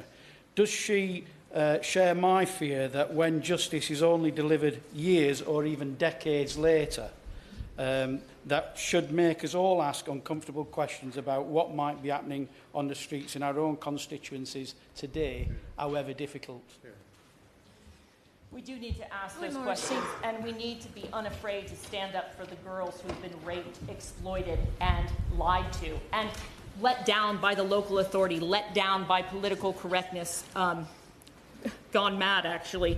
And we have forgotten who we are there to protect, which are the victims, which are the girls. And no matter how unpleasant this truth is, we need to face it. And we need to face, whether it be Pakistani gangs, whether it be other ethnic groups, we need to face this in the broad light of day, and we need to make sure that the victims' voices are heard. Thank you. Robert Jenrick. Thank you, Mr. Chairman, and thank you to the member for Caithness and to the lead petitioner for helping to organise the debate today. Thousands of young girls had their childhood stolen from them in the most evil way imaginable. Obscene crimes. It is hard to think of more depraved acts than those that were committed by the men involved. I've struggled at times, as many have, to read the court transcripts that have been put into the public domain. And every time, my mind has always turned to my own girls, thinking about them and what could have happened to any of the children that we know and love. It is truly hard to comprehend. And it's not in the past tense. This is almost certainly still happening in communities across our country. I'd like to praise, to thank, to honour those girls, women, who've chosen to speak out, to be whistleblowers, to campaign, and to do so to this very day. They'll never get their childhoods back. The scars will never fully heal, if at all. Their bravery is truly extraordinary. I'd like to pay tribute to those members of Parliament who've raised this issue. Many would say too few, many would say too late, but there have been members of Parliament on all sides of the House who have done so.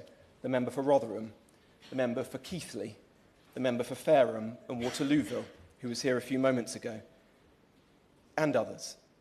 And in each of those cases, they were often attacked, insulted, denigrated, accused of being xenophobic or racist, when actually they were right, and they were doing what is our duty as members of Parliament, to shine a light on the great social injustices facing our country. I'd like to pay tribute to Adam Wren, who is the Director of Open Justice, who is campaigning for transparency in our legal system, and whose work to uncover and publish court transcripts propelled this issue back into the national conversation last year. It was only when many people read extracts from those court transcripts that they really understood what had actually happened, that grooming gangs was a euphemism, which didn't come close to capturing what was really going on and the appalling crimes that were happening. And of course, I'd like to thank all of those who signed the petition, including those in my own Newark constituency. That has led to this debate, and given the unanimous view expressed by members in the House today, I hope it leads to action by the government that will be supported by everybody across this chamber. In March 2024, I tabled an amendment to the Criminal Justice Bill that mandated an annual report be laid before Parliament on the nationality, visa and asylum status of every offender convicted in England and Wales in the previous 12 months. It attracted cross-party support, but the then Conservative government opposed it. Last year, I tabled a similar amendment, again with cross-party support. It too failed, this time because of opposition from the present government.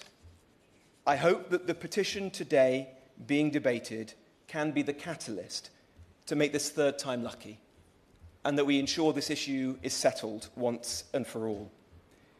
The statutory requirement being suggested in this instance relates specifically to child sexual offenders and gang-based crime, which I naturally support.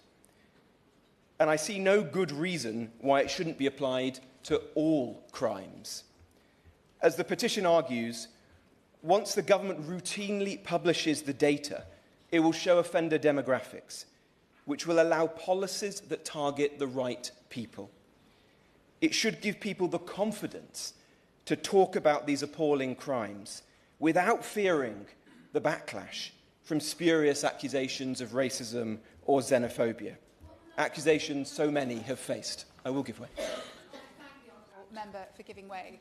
There should be no person of any colour, creed, religion or community or position of power who should be allowed to get away with heinous crimes and using sex as a weapon.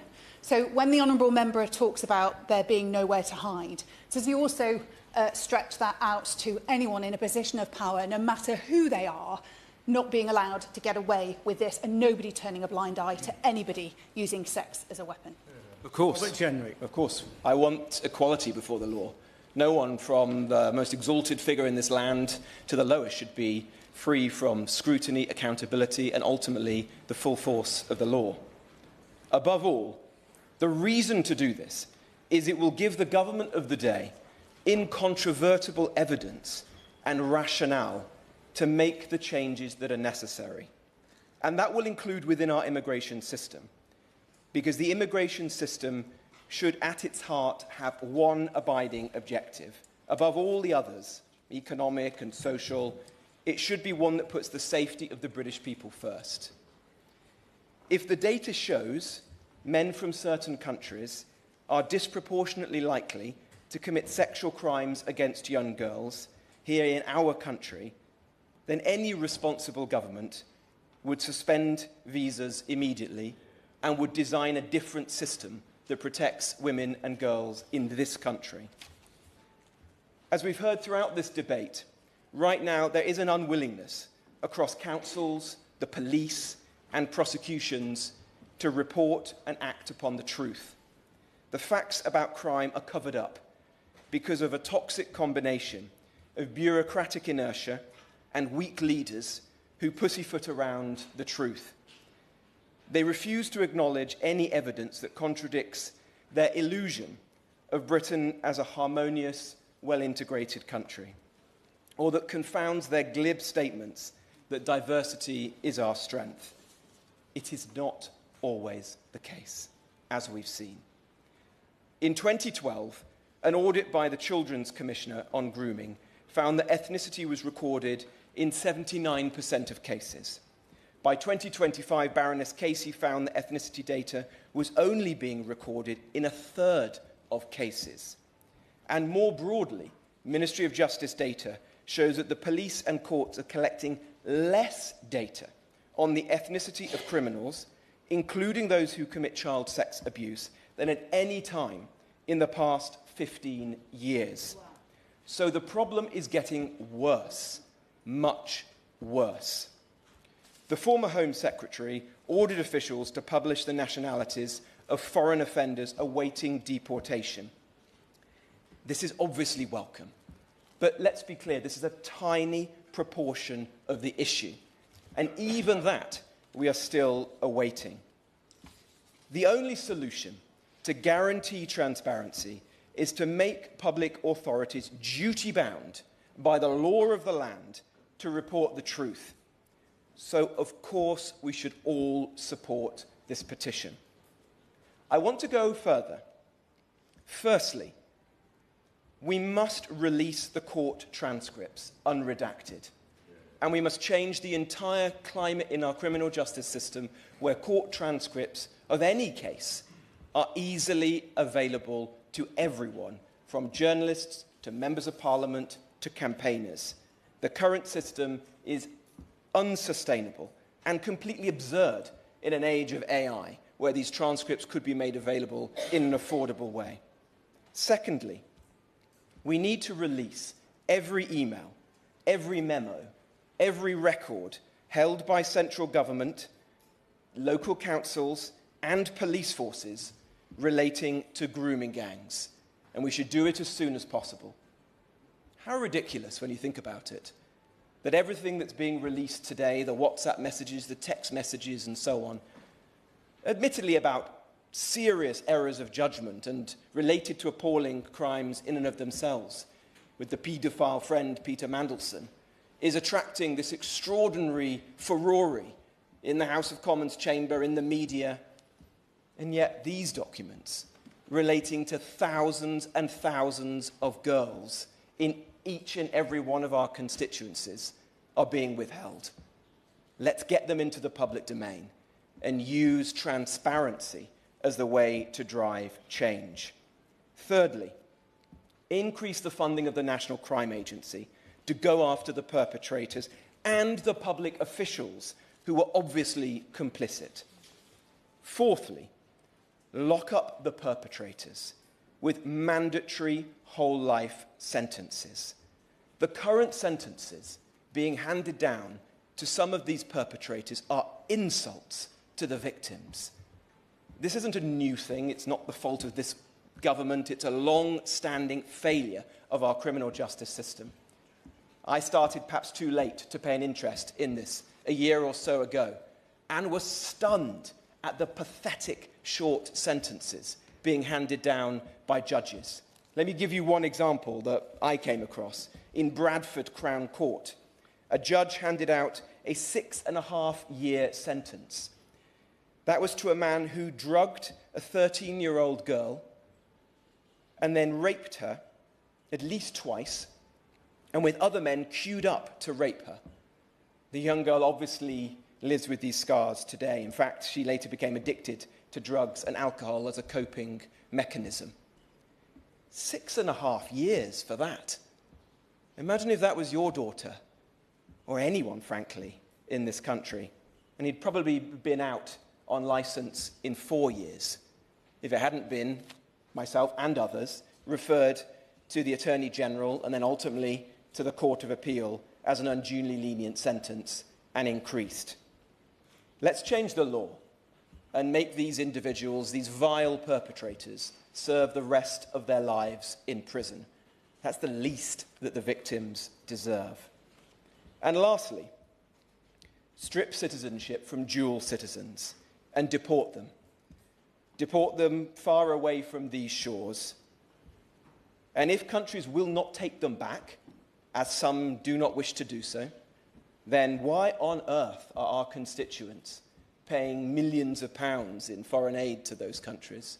Why on earth is the Home Office issuing thousands of visas to them so their own citizens can come here for business, for students, for pleasure? No. Use every lever of the British state to get these vile individuals out of our country and to protect our women and girls. Now, none of those things will be enough for the victims whose childhoods were stolen from them, for whom the scarring will never fade. What possibly could? But it will move us a step closer to correcting this injustice and, above all, to preventing future ones. We now move to front bench contributions, and on behalf of the Liberal Democrats, I call Tessa Munt. Thank you, Mr Vickers, and it's a pleasure to serve under your chairship. I've listened carefully to this debate, and I have to say that I would say that child sexual abuse is one of the most despicable crimes, but we absolutely need to pay attention to the victims. And I want to pay tribute to those of you sitting here today who are victims, and I would thank you for attending. And I understand that what you have heard today may well have triggered you to re-experience the things that you've suffered as children, and some of you perhaps as adults.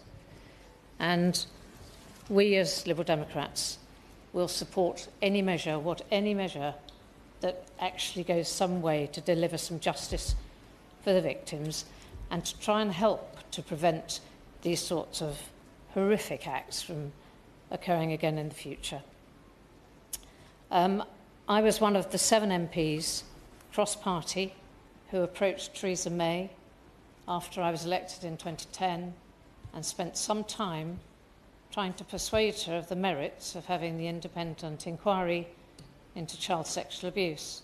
And it took a long time to persuade her, and then it took further time to persuade her not to use the chairs that she had chosen because they were part of the infrastructure, or might be perceived as part of the infrastructure, of the very problem that we were trying to face. And that there was institutional abuse across many of our accepted centres of power. And I just want to accentuate the fact that child sexual abuse is all about the abuse of power, the misuse of power, and that relationships are absolutely catastrophic when someone removes the power from an individual. And there are numbers of ways of doing this, and I'm going to move straight to ask the Minister, if I may, if she would consider using some of the academic research that's been done. And certainly I know that Amnesty International has lent quite hard on something called Biderman's framework of coercion. And that was, Biderman spoke about this in 1957, Amnesty International released this in 1975.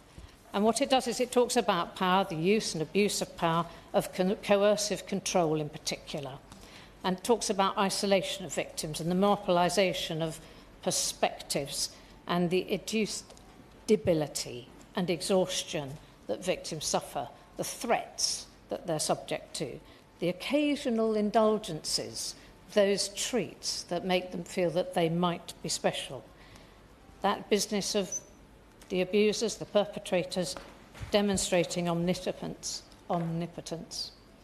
the degradation of victims, and very often the enforcement of trivial demands just to absolutely force the power into the place by the perpetrator against the victim. And the perpetrators are always responsible. There is no one under the age of 16, and many over the age of 16, who can consent to rape. Rape is in itself a word that suggests there should be no consent, but no one under the age of 16 can consent to that. So I would just, my party and I agree absolutely with the idea that we should collect the data and share the data where it's appropriate on nationality and ethnicity. But I would just draw attention to the fact that that has started to happen, and I've certainly got some information in front of me that reflects that that data is being collected. Whether it's being shared or not, I don't know, but we certainly, I think, need to make sure that the CPS, judges, magistrates, teachers and lecturers, schools generally, health staff, council staff, particularly those in adult social care and children's social care, and housing officers, as well as the police, are the people who are absolutely required to collect data and to share it. There should be compulsory training, I believe, for all of those involved in those tasks that I've just listed. And that coercive control should not be viewed as something that only applies in the situation of domestic abuse, because it is coercive control where victims need to be heard, and we need to recognise, and people need to be trained to recognise the signs of coercion. I certainly will. Pinkerton. Friend for giving way.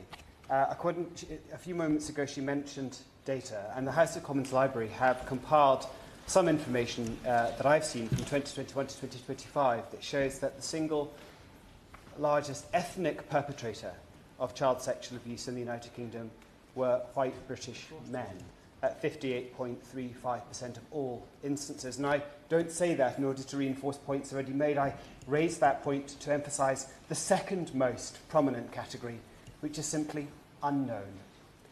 And that data shadow is shameful. It fails the victims of child sexual exploitations, but it also creates the space in which speculation and distrust has been allowed to flourish. So does my honourable friend agree with me that we don't just need to gather better data, We need to robustly and systematically analyse it, and to finally allow the truth of child sexual exploitation to be brought out into the light. Absolutely. I think somebody earlier on said that sunlight was the best disinfectant, and I would absolutely, I have the figures here. So ethnicity figures for those who have had proceedings against them. As I understand it, there's 989. In the last 5 years, there have been 989 people who are of Asian background, which is 8% of offenders. Sorry, those who had proceedings. And that 989 compares with 12,157 who had proceedings against them, who were of white British origin. And if I may, I'll just quote, the white British who were sentenced numbered 8,730, and it was 622 for those who were sentenced who were of Asian origin. I am not in any way decrying what has happened to those people, anyone who has been abused in this situation. But I speak from personal experience, because I declared quite openly in the last Parliament that I was a victim of child sex abuse. It happened to be between when I was 12 and when I was 17. And I'm very lucky because I had an enormous amount of support, both from counsellors and from my family. I'm not over it. You give way. In a minute. I'm not over it, but there are ways that you can survive and you can thrive. And I came here in 2010 with that in the back of my head, and I wanted to make sure that that was something that came to the fore in that Parliament, and it did. And I am not finished, which is why I'm back here now. Thank you. So, oh, yes. Lee Anderson. Thank the Honourable Lady for giving way. She's come out with quite a few bits of interesting data today. I wonder if she's got any data on how many white British working class girls have been systematically raped. I haven't, but I was looking particularly at the ethnicity, which is Well, what... No, forgive me.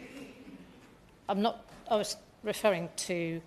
I think it was the member for Great Yarmouth who actually had the petition, and it was my honourable friend who actually presented this earlier on today on his behalf. I think it's a very good thing that he's done this, because I think anything that brings information into the public domain is a good thing. And I salute him for doing that, because it's something that I feel terribly strongly about, as probably people will have seen in previous contributions I made in Parliament. Yes. Sullivan. I thank the Honourable Member for giving way, and to thank her for her bravery and to be an example for survivors. And I think I just want to pay tribute and thank her and all those that have experienced this, that there is hope, and to reach out and to have faith. But we need to make sure that the authorities listen to those voices seriously. But I just want to pay tribute and thank her. I thank you. Listen, this is absolutely not about me, Chair. Absolutely not about me. All I would say is I'm an example of how you can come through and do something.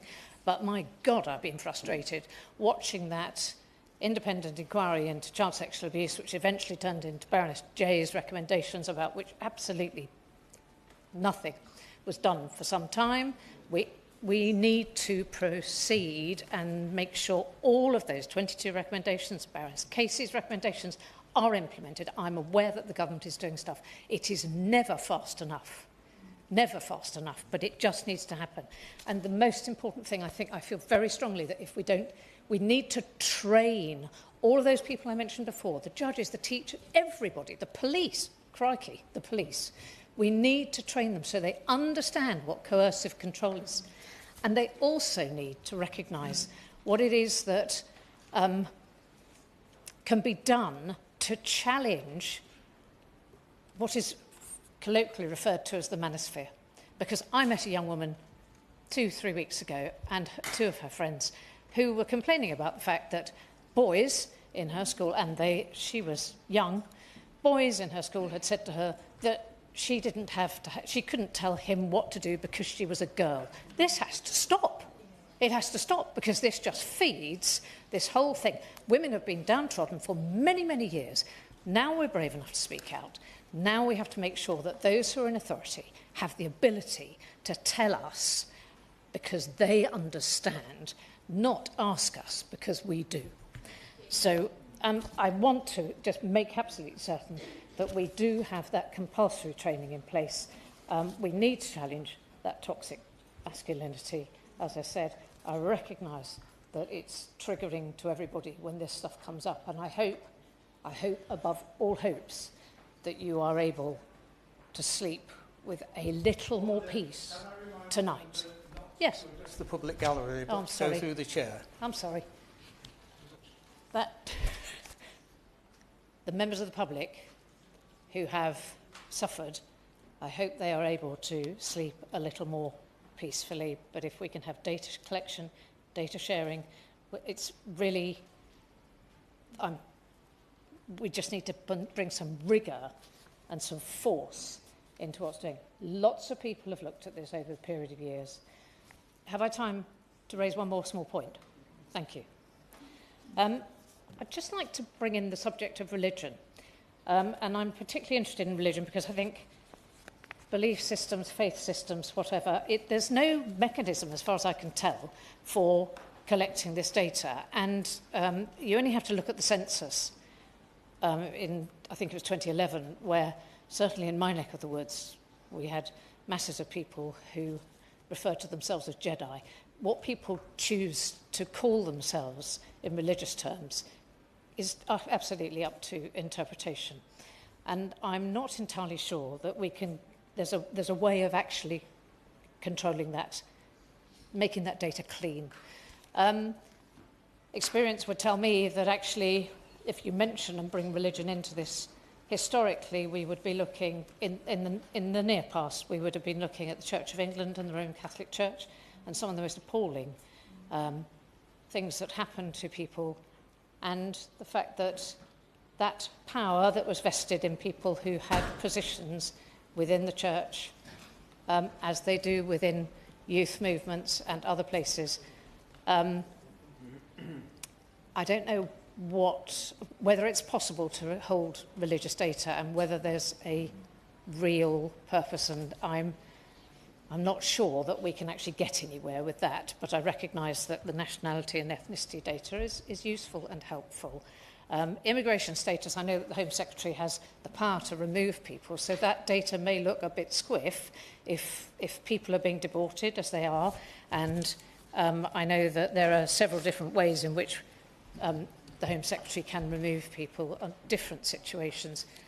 So we may find that those figures are going down. They may not be useful. They may not show the whole picture when we actually look at those, but I welcome the Minister's comments on that. So, as I said, the Liberal Democrats will support anything that improves the situation for victims. We have to remember the victims in all of this, and we have to protect children into the future.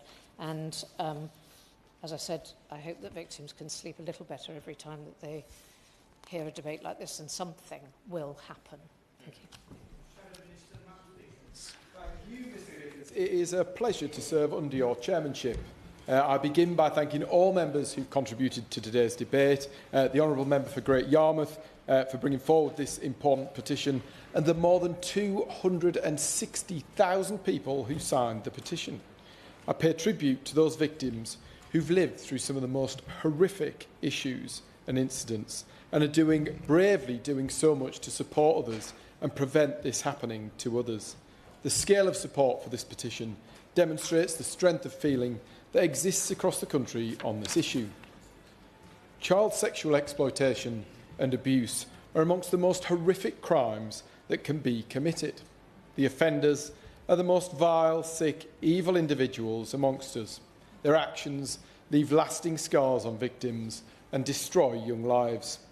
Our first duty as legislators and as a society is to do everything possible to prevent these crimes and bring perpetrators to justice. For many people who signed this petition, this debate is inseparable from the grooming gang scandal that has scarred towns and communities the length of this country. What happened was not only the despicable actions of offenders, but it was also the failure of institutions. Vulnerable children were abused, while too many warning signs were missed. Too many concerns were ignored, and too many difficult questions were unasked. That failure remains one of the darkest chapters in this country's history. The crimes themselves were horrific. What makes this even more shocking is that in too many cases, victims were failed by the very institutions that existed to protect them. If we're serious about ensuring that such failures are never repeated, we must be willing to gather the evidence, confront the facts and learn the lessons, however uncomfortable they may be for some. At its heart, this petition asks whether we're collecting enough information about those who commit these crimes to properly understand who they are and to stop them. The truth is that we need to know who is committing these crimes. The more accurate information we have, the better informed this House, this government, the police and safeguarding agencies will be when deciding how to prevent them.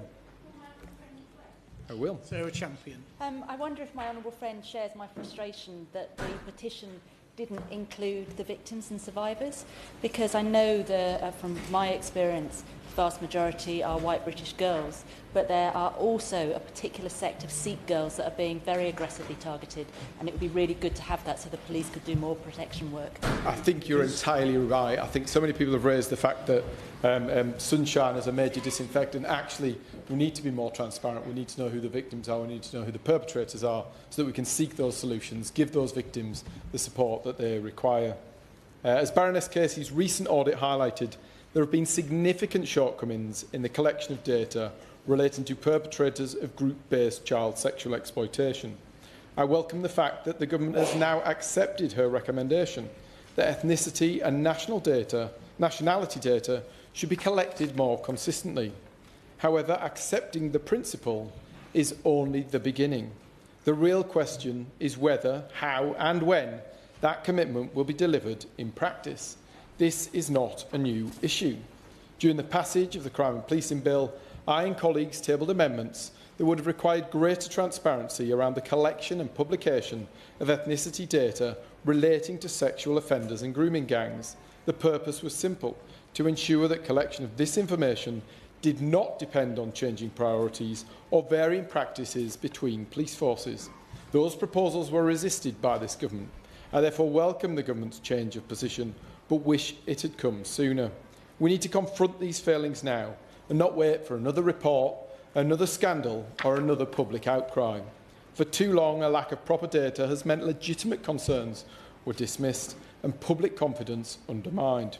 One of the striking features of this debate is that independent researchers have often been able to identify trends and patterns that official systems have struggled to capture. It cannot be right that academics are sometimes able to build a clearer picture of offending patterns than the institutions responsible for recording and responding to these crimes. The state should know what is happening within its own criminal justice system. This debate is not about stigmatising communities. It's about protecting victims and confronting facts wherever the evidence leads. Baroness Casey's audit contained one particularly troubling example. She described finding a children's case file in which the word Pakistani had literally been Tipexed out. Whatever the reason, that is not how safeguarding should operate. We cannot protect children if information is ignored, obscured or left unrecorded. As Becky Riggs, the National Policing Lead for Child Protection Investigations, has acknowledged, this data helps policing understand risks, vulnerabilities and where resources should be targeted. That is why improving the quality and completeness of this data matters so much. The government has accepted the principle. The question now is how quickly, how comprehensively and how consistently it will be delivered across every police force in the country. The public needs to be confident that the authorities are prepared to ask difficult questions, collect evidence rigorously and publish findings honestly. I welcome the Minister to her place and would be grateful if the Minister could address 3 specific points. First, what discussions has the government had with chief constables and police leaders about improving the collection of ethnicity, nationality and other relevant data relating to group-based child sexual exploitation? Secondly, how will progress be measured? What expectations will be placed upon forces and how will compliance be monitored? Thirdly, when will Parliament next receive an update on progress so that we can assess whether the commitments made following Baroness Casey's review are actually being delivered? Better data alone will not solve this problem. We also need effective policing, strong safeguarding, successful prosecutions and proper support for victims and survivors. But better data is an essential part of the solution. The lesson from every review, every inquiry and every survivor's testimony is the same. Difficult facts do not disappear because institutions choose not to record them. The failures of previous generations of authorities to tackle child sexual exploitation are a stain on this country's record. We owe it to survivors to do better. That means putting safeguarding before institutional reputation, evidence before ideology, and being prepared to follow the facts wherever they lead. The victims of these appalling crimes deserve justice.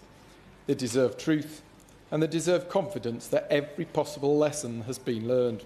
For that reason, I welcome this debate. I thank the petitioners for bringing this issue before Parliament, and I hope the Government will now ensure that commitments it has made on transparency and data collection are fully and consistently delivered. Let's deliver justice for victims, hold perpetrators to account, and do everything we can to prevent these crimes ever happening again.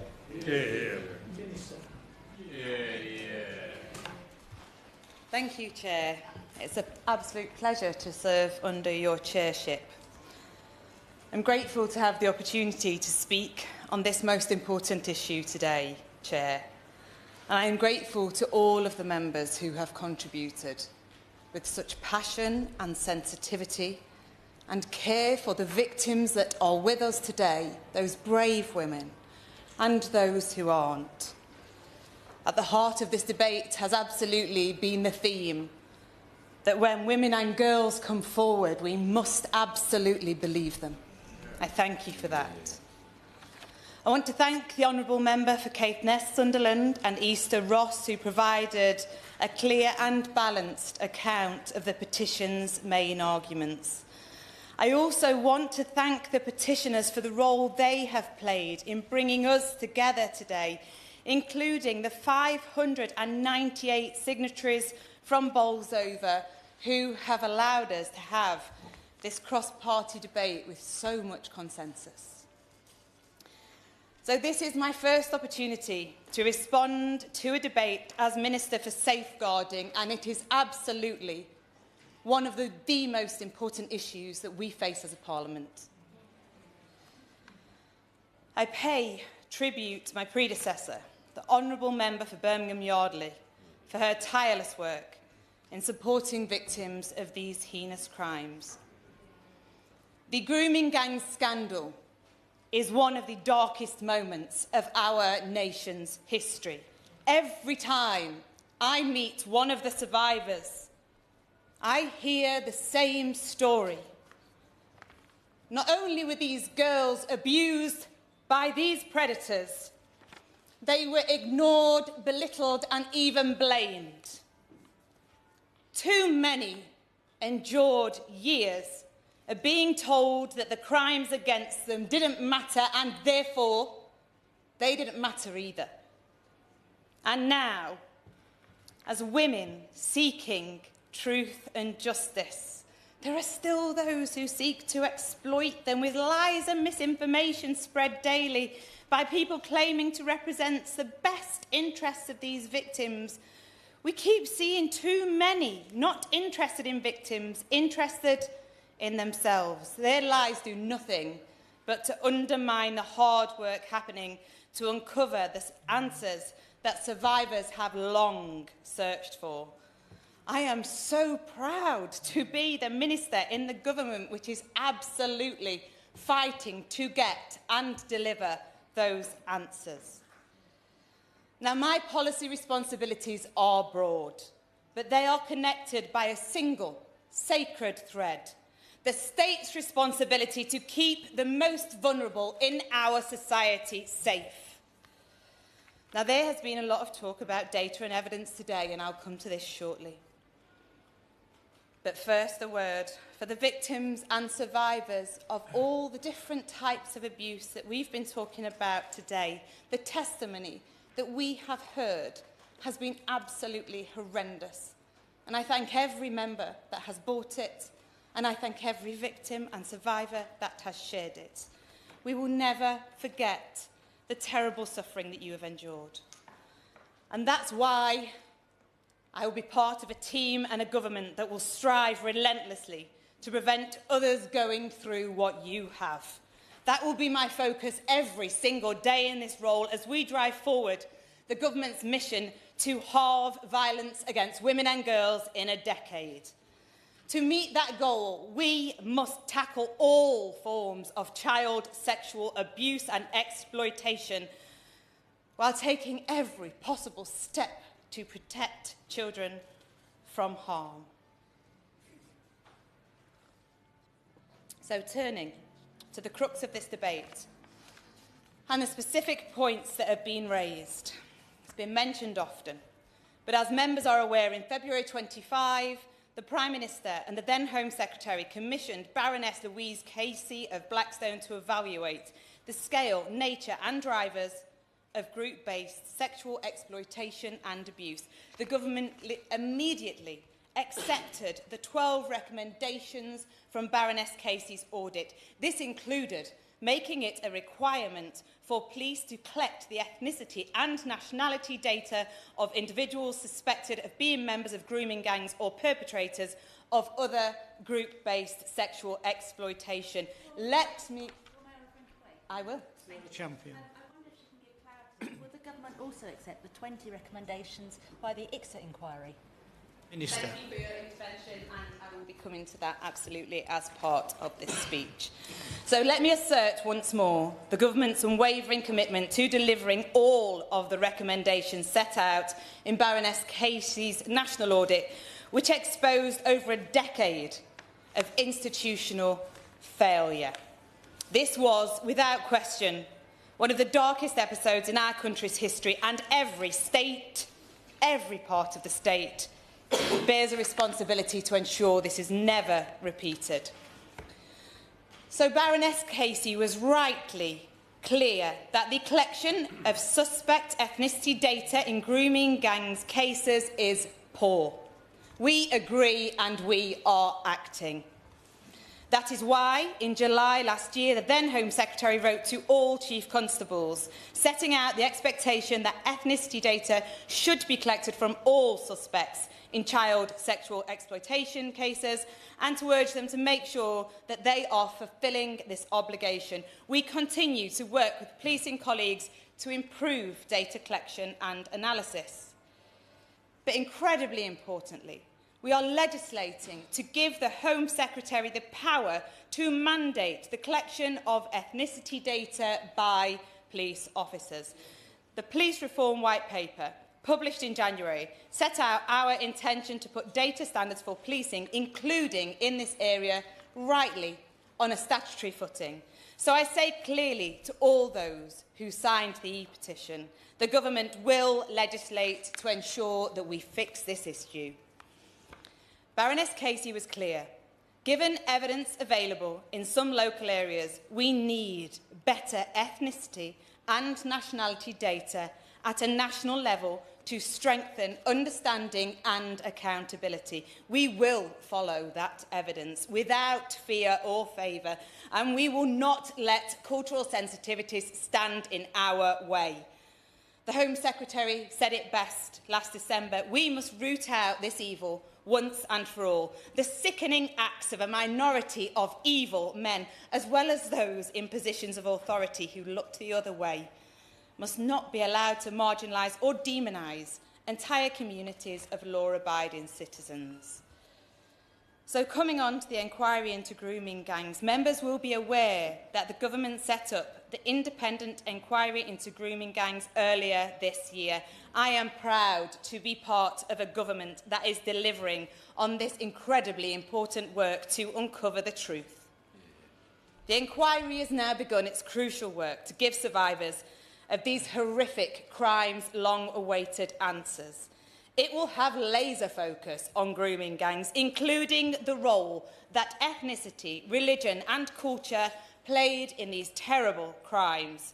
It has a budget of £65 million, and the Chair has confirmed the funding is sufficient to deliver the inquiry. The inquiry has been designed to be time-limited for 3 years. That's long enough to go deep into where it matters the most, with a definitive end date to get the answers victims and survivors need. Separately, the government is also making sure that everything we do is underpinned by evidence, and I do welcome you sending me any additional research and information you have in this area. The member for the lovely place that I'm not quite sure of. It was the Liberal Democrat spokesperson. If you could send me that would be fantastic too. Thank you. So we will be looking at research, including around the role ethnicity, culture and religion played in group-based offending, so that our response can lead to lasting, systemic change that everybody in this House, including the member for Great Yarmouth, is absolutely right to be calling for today. Yes, sorry. I thank the Minister for giving way. I think there is a worrying tendency to view these issues as historical, and a few months ago I pressed the Home Secretary on the question of whether the National Inquiry will be able to look at evidence of current crimes which may be being committed and refer them to the relevant agencies. Does she agree with me that that's absolutely necessary if we're going to deal with these crimes today? Yeah. Thank you for that intervention. It absolutely is, and I will be coming to that as part of this speech. Okay. Yes, I'll give way. Thank the Minister very much for giving way. I can't remember whether I actually mentioned this, and my notes have gone, but I didn't follow them anyway. I just wanted to draw her attention to, particularly to small religious groups, which is the terminology I would use to describe what most of us would probably call cults, and that we should really make sure that that is a focus of some attention within that review, within that inquiry, because there are any number of, particularly children, but of both genders, but also very vulnerable adults who are forced into situations over which they have very little control. It's that power dynamic. Thank you. Thank you. I give way as well. Ayub Khan. Giving way. I welcome the £65 million additional support in getting to the facts of what happened up and down this country. But in terms of youth centres, which were mentioned by an honourable member, in Birmingham we've lost 38 youth centres. Will the Minister consider looking at further investment for youth centres which can capture a lot of data which may be useful? Yeah. Thank you. Thank the member for the intervention, and I think that we all have seen the impact of 14 years of cuts to services, and there are lots of ways that things need improving. I can't speak specifically on that point. On the member's point before, yes, the inquiry will look at any current offending. So, as raised by the honourable member for Keighley and Ilkley, from the moment the inquiry was announced in June 2025, organisations already had legal obligations to protect relevant information. A letter from the government was not required to make this case. I will. Be more. Thank the Minister for giving way on that point. But if that was the case, why did Baroness Casey feel it was strong enough on this issue to include it as a part of a recommendation of the report? Minister. Thank you. So, continuing on from that, thank you for that intervention. It also made sense to wait until a draft term of reference setting out the scope of the inquiry was developed and published in December 25. At that point, the chair of the inquiry wrote to the Cabinet Secretary, and the Home Office wrote to the National Police Chiefs Council and Home Office sponsored arm's-length bodies in January 26 to emphasise the importance of retaining documents. The honourable member also raised the independent inquiry into child sexual abuse. The government has set out a clear plan how we will deliver against the ICSA recommendations, and this includes reforms to the disclosure and barring service, a new mandatory reporting duty, a removal of the limitation period for child sexual abuse civil claims, establishing a new child protection authority, rolling out the Child House model across England to improve support for victims and survivors, with £50 million additional funding. Where we've been able to move quickly, we have. However, many of the recommendations require systematic and legislative change. We're moving as quickly as due process allows and have recently introduced a tranche of measures in the Crime and Policing Act. Where we're not currently taking forward recommendations, we've been clear about the reasons for this. The honourable member also made the case for the inclusion of Bradford and Keighley in the independent inquiry. It's not for me to decide that, as set out at length to him by the chair of the inquiry on the 19th of May at the Home Affairs Select Committee. The inquiry will shortly set out their plans. I'm sorry, I have lots of interventions. I would just finish with this regarding the funding of the inquiry. The chair has been clear that they're determined to deliver on time and budget, and that the inquiry believes this is achievable. Yes. Robbie Moore. Could the Minister just answer two questions? If the Government was confident enough to announce Oldham over 18 months ago, why is the Government not confident enough to announce Bradford and Keighley will be part of the National Grooming Gangs Inquiry? And on the cost of the £65 million, is the Government challenging the independent chair, Baroness Longfield, of the inquiry when she stated in front of the Home Affairs Select Committee last week to me that she felt £65 million was about right, when she has not yet announced what local areas the National Grooming Gangs Inquiry will be looking at, or indeed how many local areas the National Grooming Gangs will be looking at? Thank you. I thank you for those interventions. I think that it is absolutely right. This is an independent inquiry, and it is not for me to decide where these will be. You will find out shortly whether your area will be included. So before wrapping up, I'll make some further general points. The first is to reiterate that we are working closely with police forces to strengthen how suspect ethnicity data is collected, identifying gaps and driving improvements so our evidence base is clearer, more consistent and better supports action. We are strengthening how safeguarding agencies and key institutions work together to identify, disrupt and prosecute group-based child sexual exploitation. This includes bringing together police, local authorities, children's services, schools and health partners to share intelligence, spot patterns and act faster. And we're reinforcing our expectation that all agencies play their full part, so the National Police response to the statutory inquiry are drawing on the fullest possible evidence and supported by a coordinated, intelligence-led system that leaves no gaps for offenders to exploit. So regarding the questions raised by the Honourable Member for Stockton West, we have committed to legislate through the Police Reform Bill. Training and tracking and enforcement will be set out as part of that process. On rape gang inquiries, I want to pay, again, tribute to victims and survivors who have shared their experiences. I recognise how difficult and how personal this is. Their courage in speaking out is absolutely extraordinary, and these issues cannot and will not be ignored. The independent inquiry into grooming gangs is an official statutory established under the Inquiries Act. It has a clear mandate to uncover... I just want to make some progress because I've given away so many times. It has a clear mandate to uncover the truth and deliver justice for victims and survivors. I want to be clear that if the rape gang inquiry encounters any evidence of criminal conduct as part of their work, it should be passed on to law enforcement. And I welcome the Honourable Member's previous commitment to work constructively with the statutory inquiry. So I thank again the petitioners and all members who have taken part in today's debate. There is no doubt that this is an important subject. It is right that we expose the full scrutiny of Parliament. Like my predecessor, I am not one who will shy away from having tough conversations. We have had those today, and no doubt we will be having more. I welcome them all. I have always been guided by an unshakable belief that the protection of the most vulnerable in our society, especially children, is one of the state's most vital responsibilities.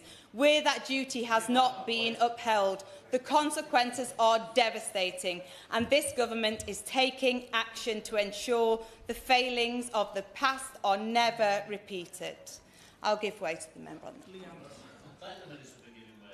that. I've spoken to several rape gang victims, and many of them tell me they are fed up to hearing politicians, saying that they are brave. They want bravery from politicians. They want real action.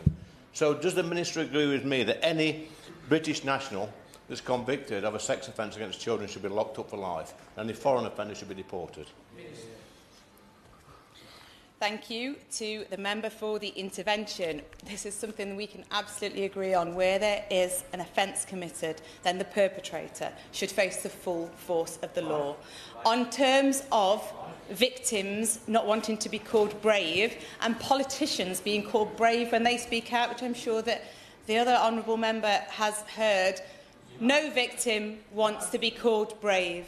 Instead, what we want is justice and to see a government and parliament that acts. And that is what we are getting to today.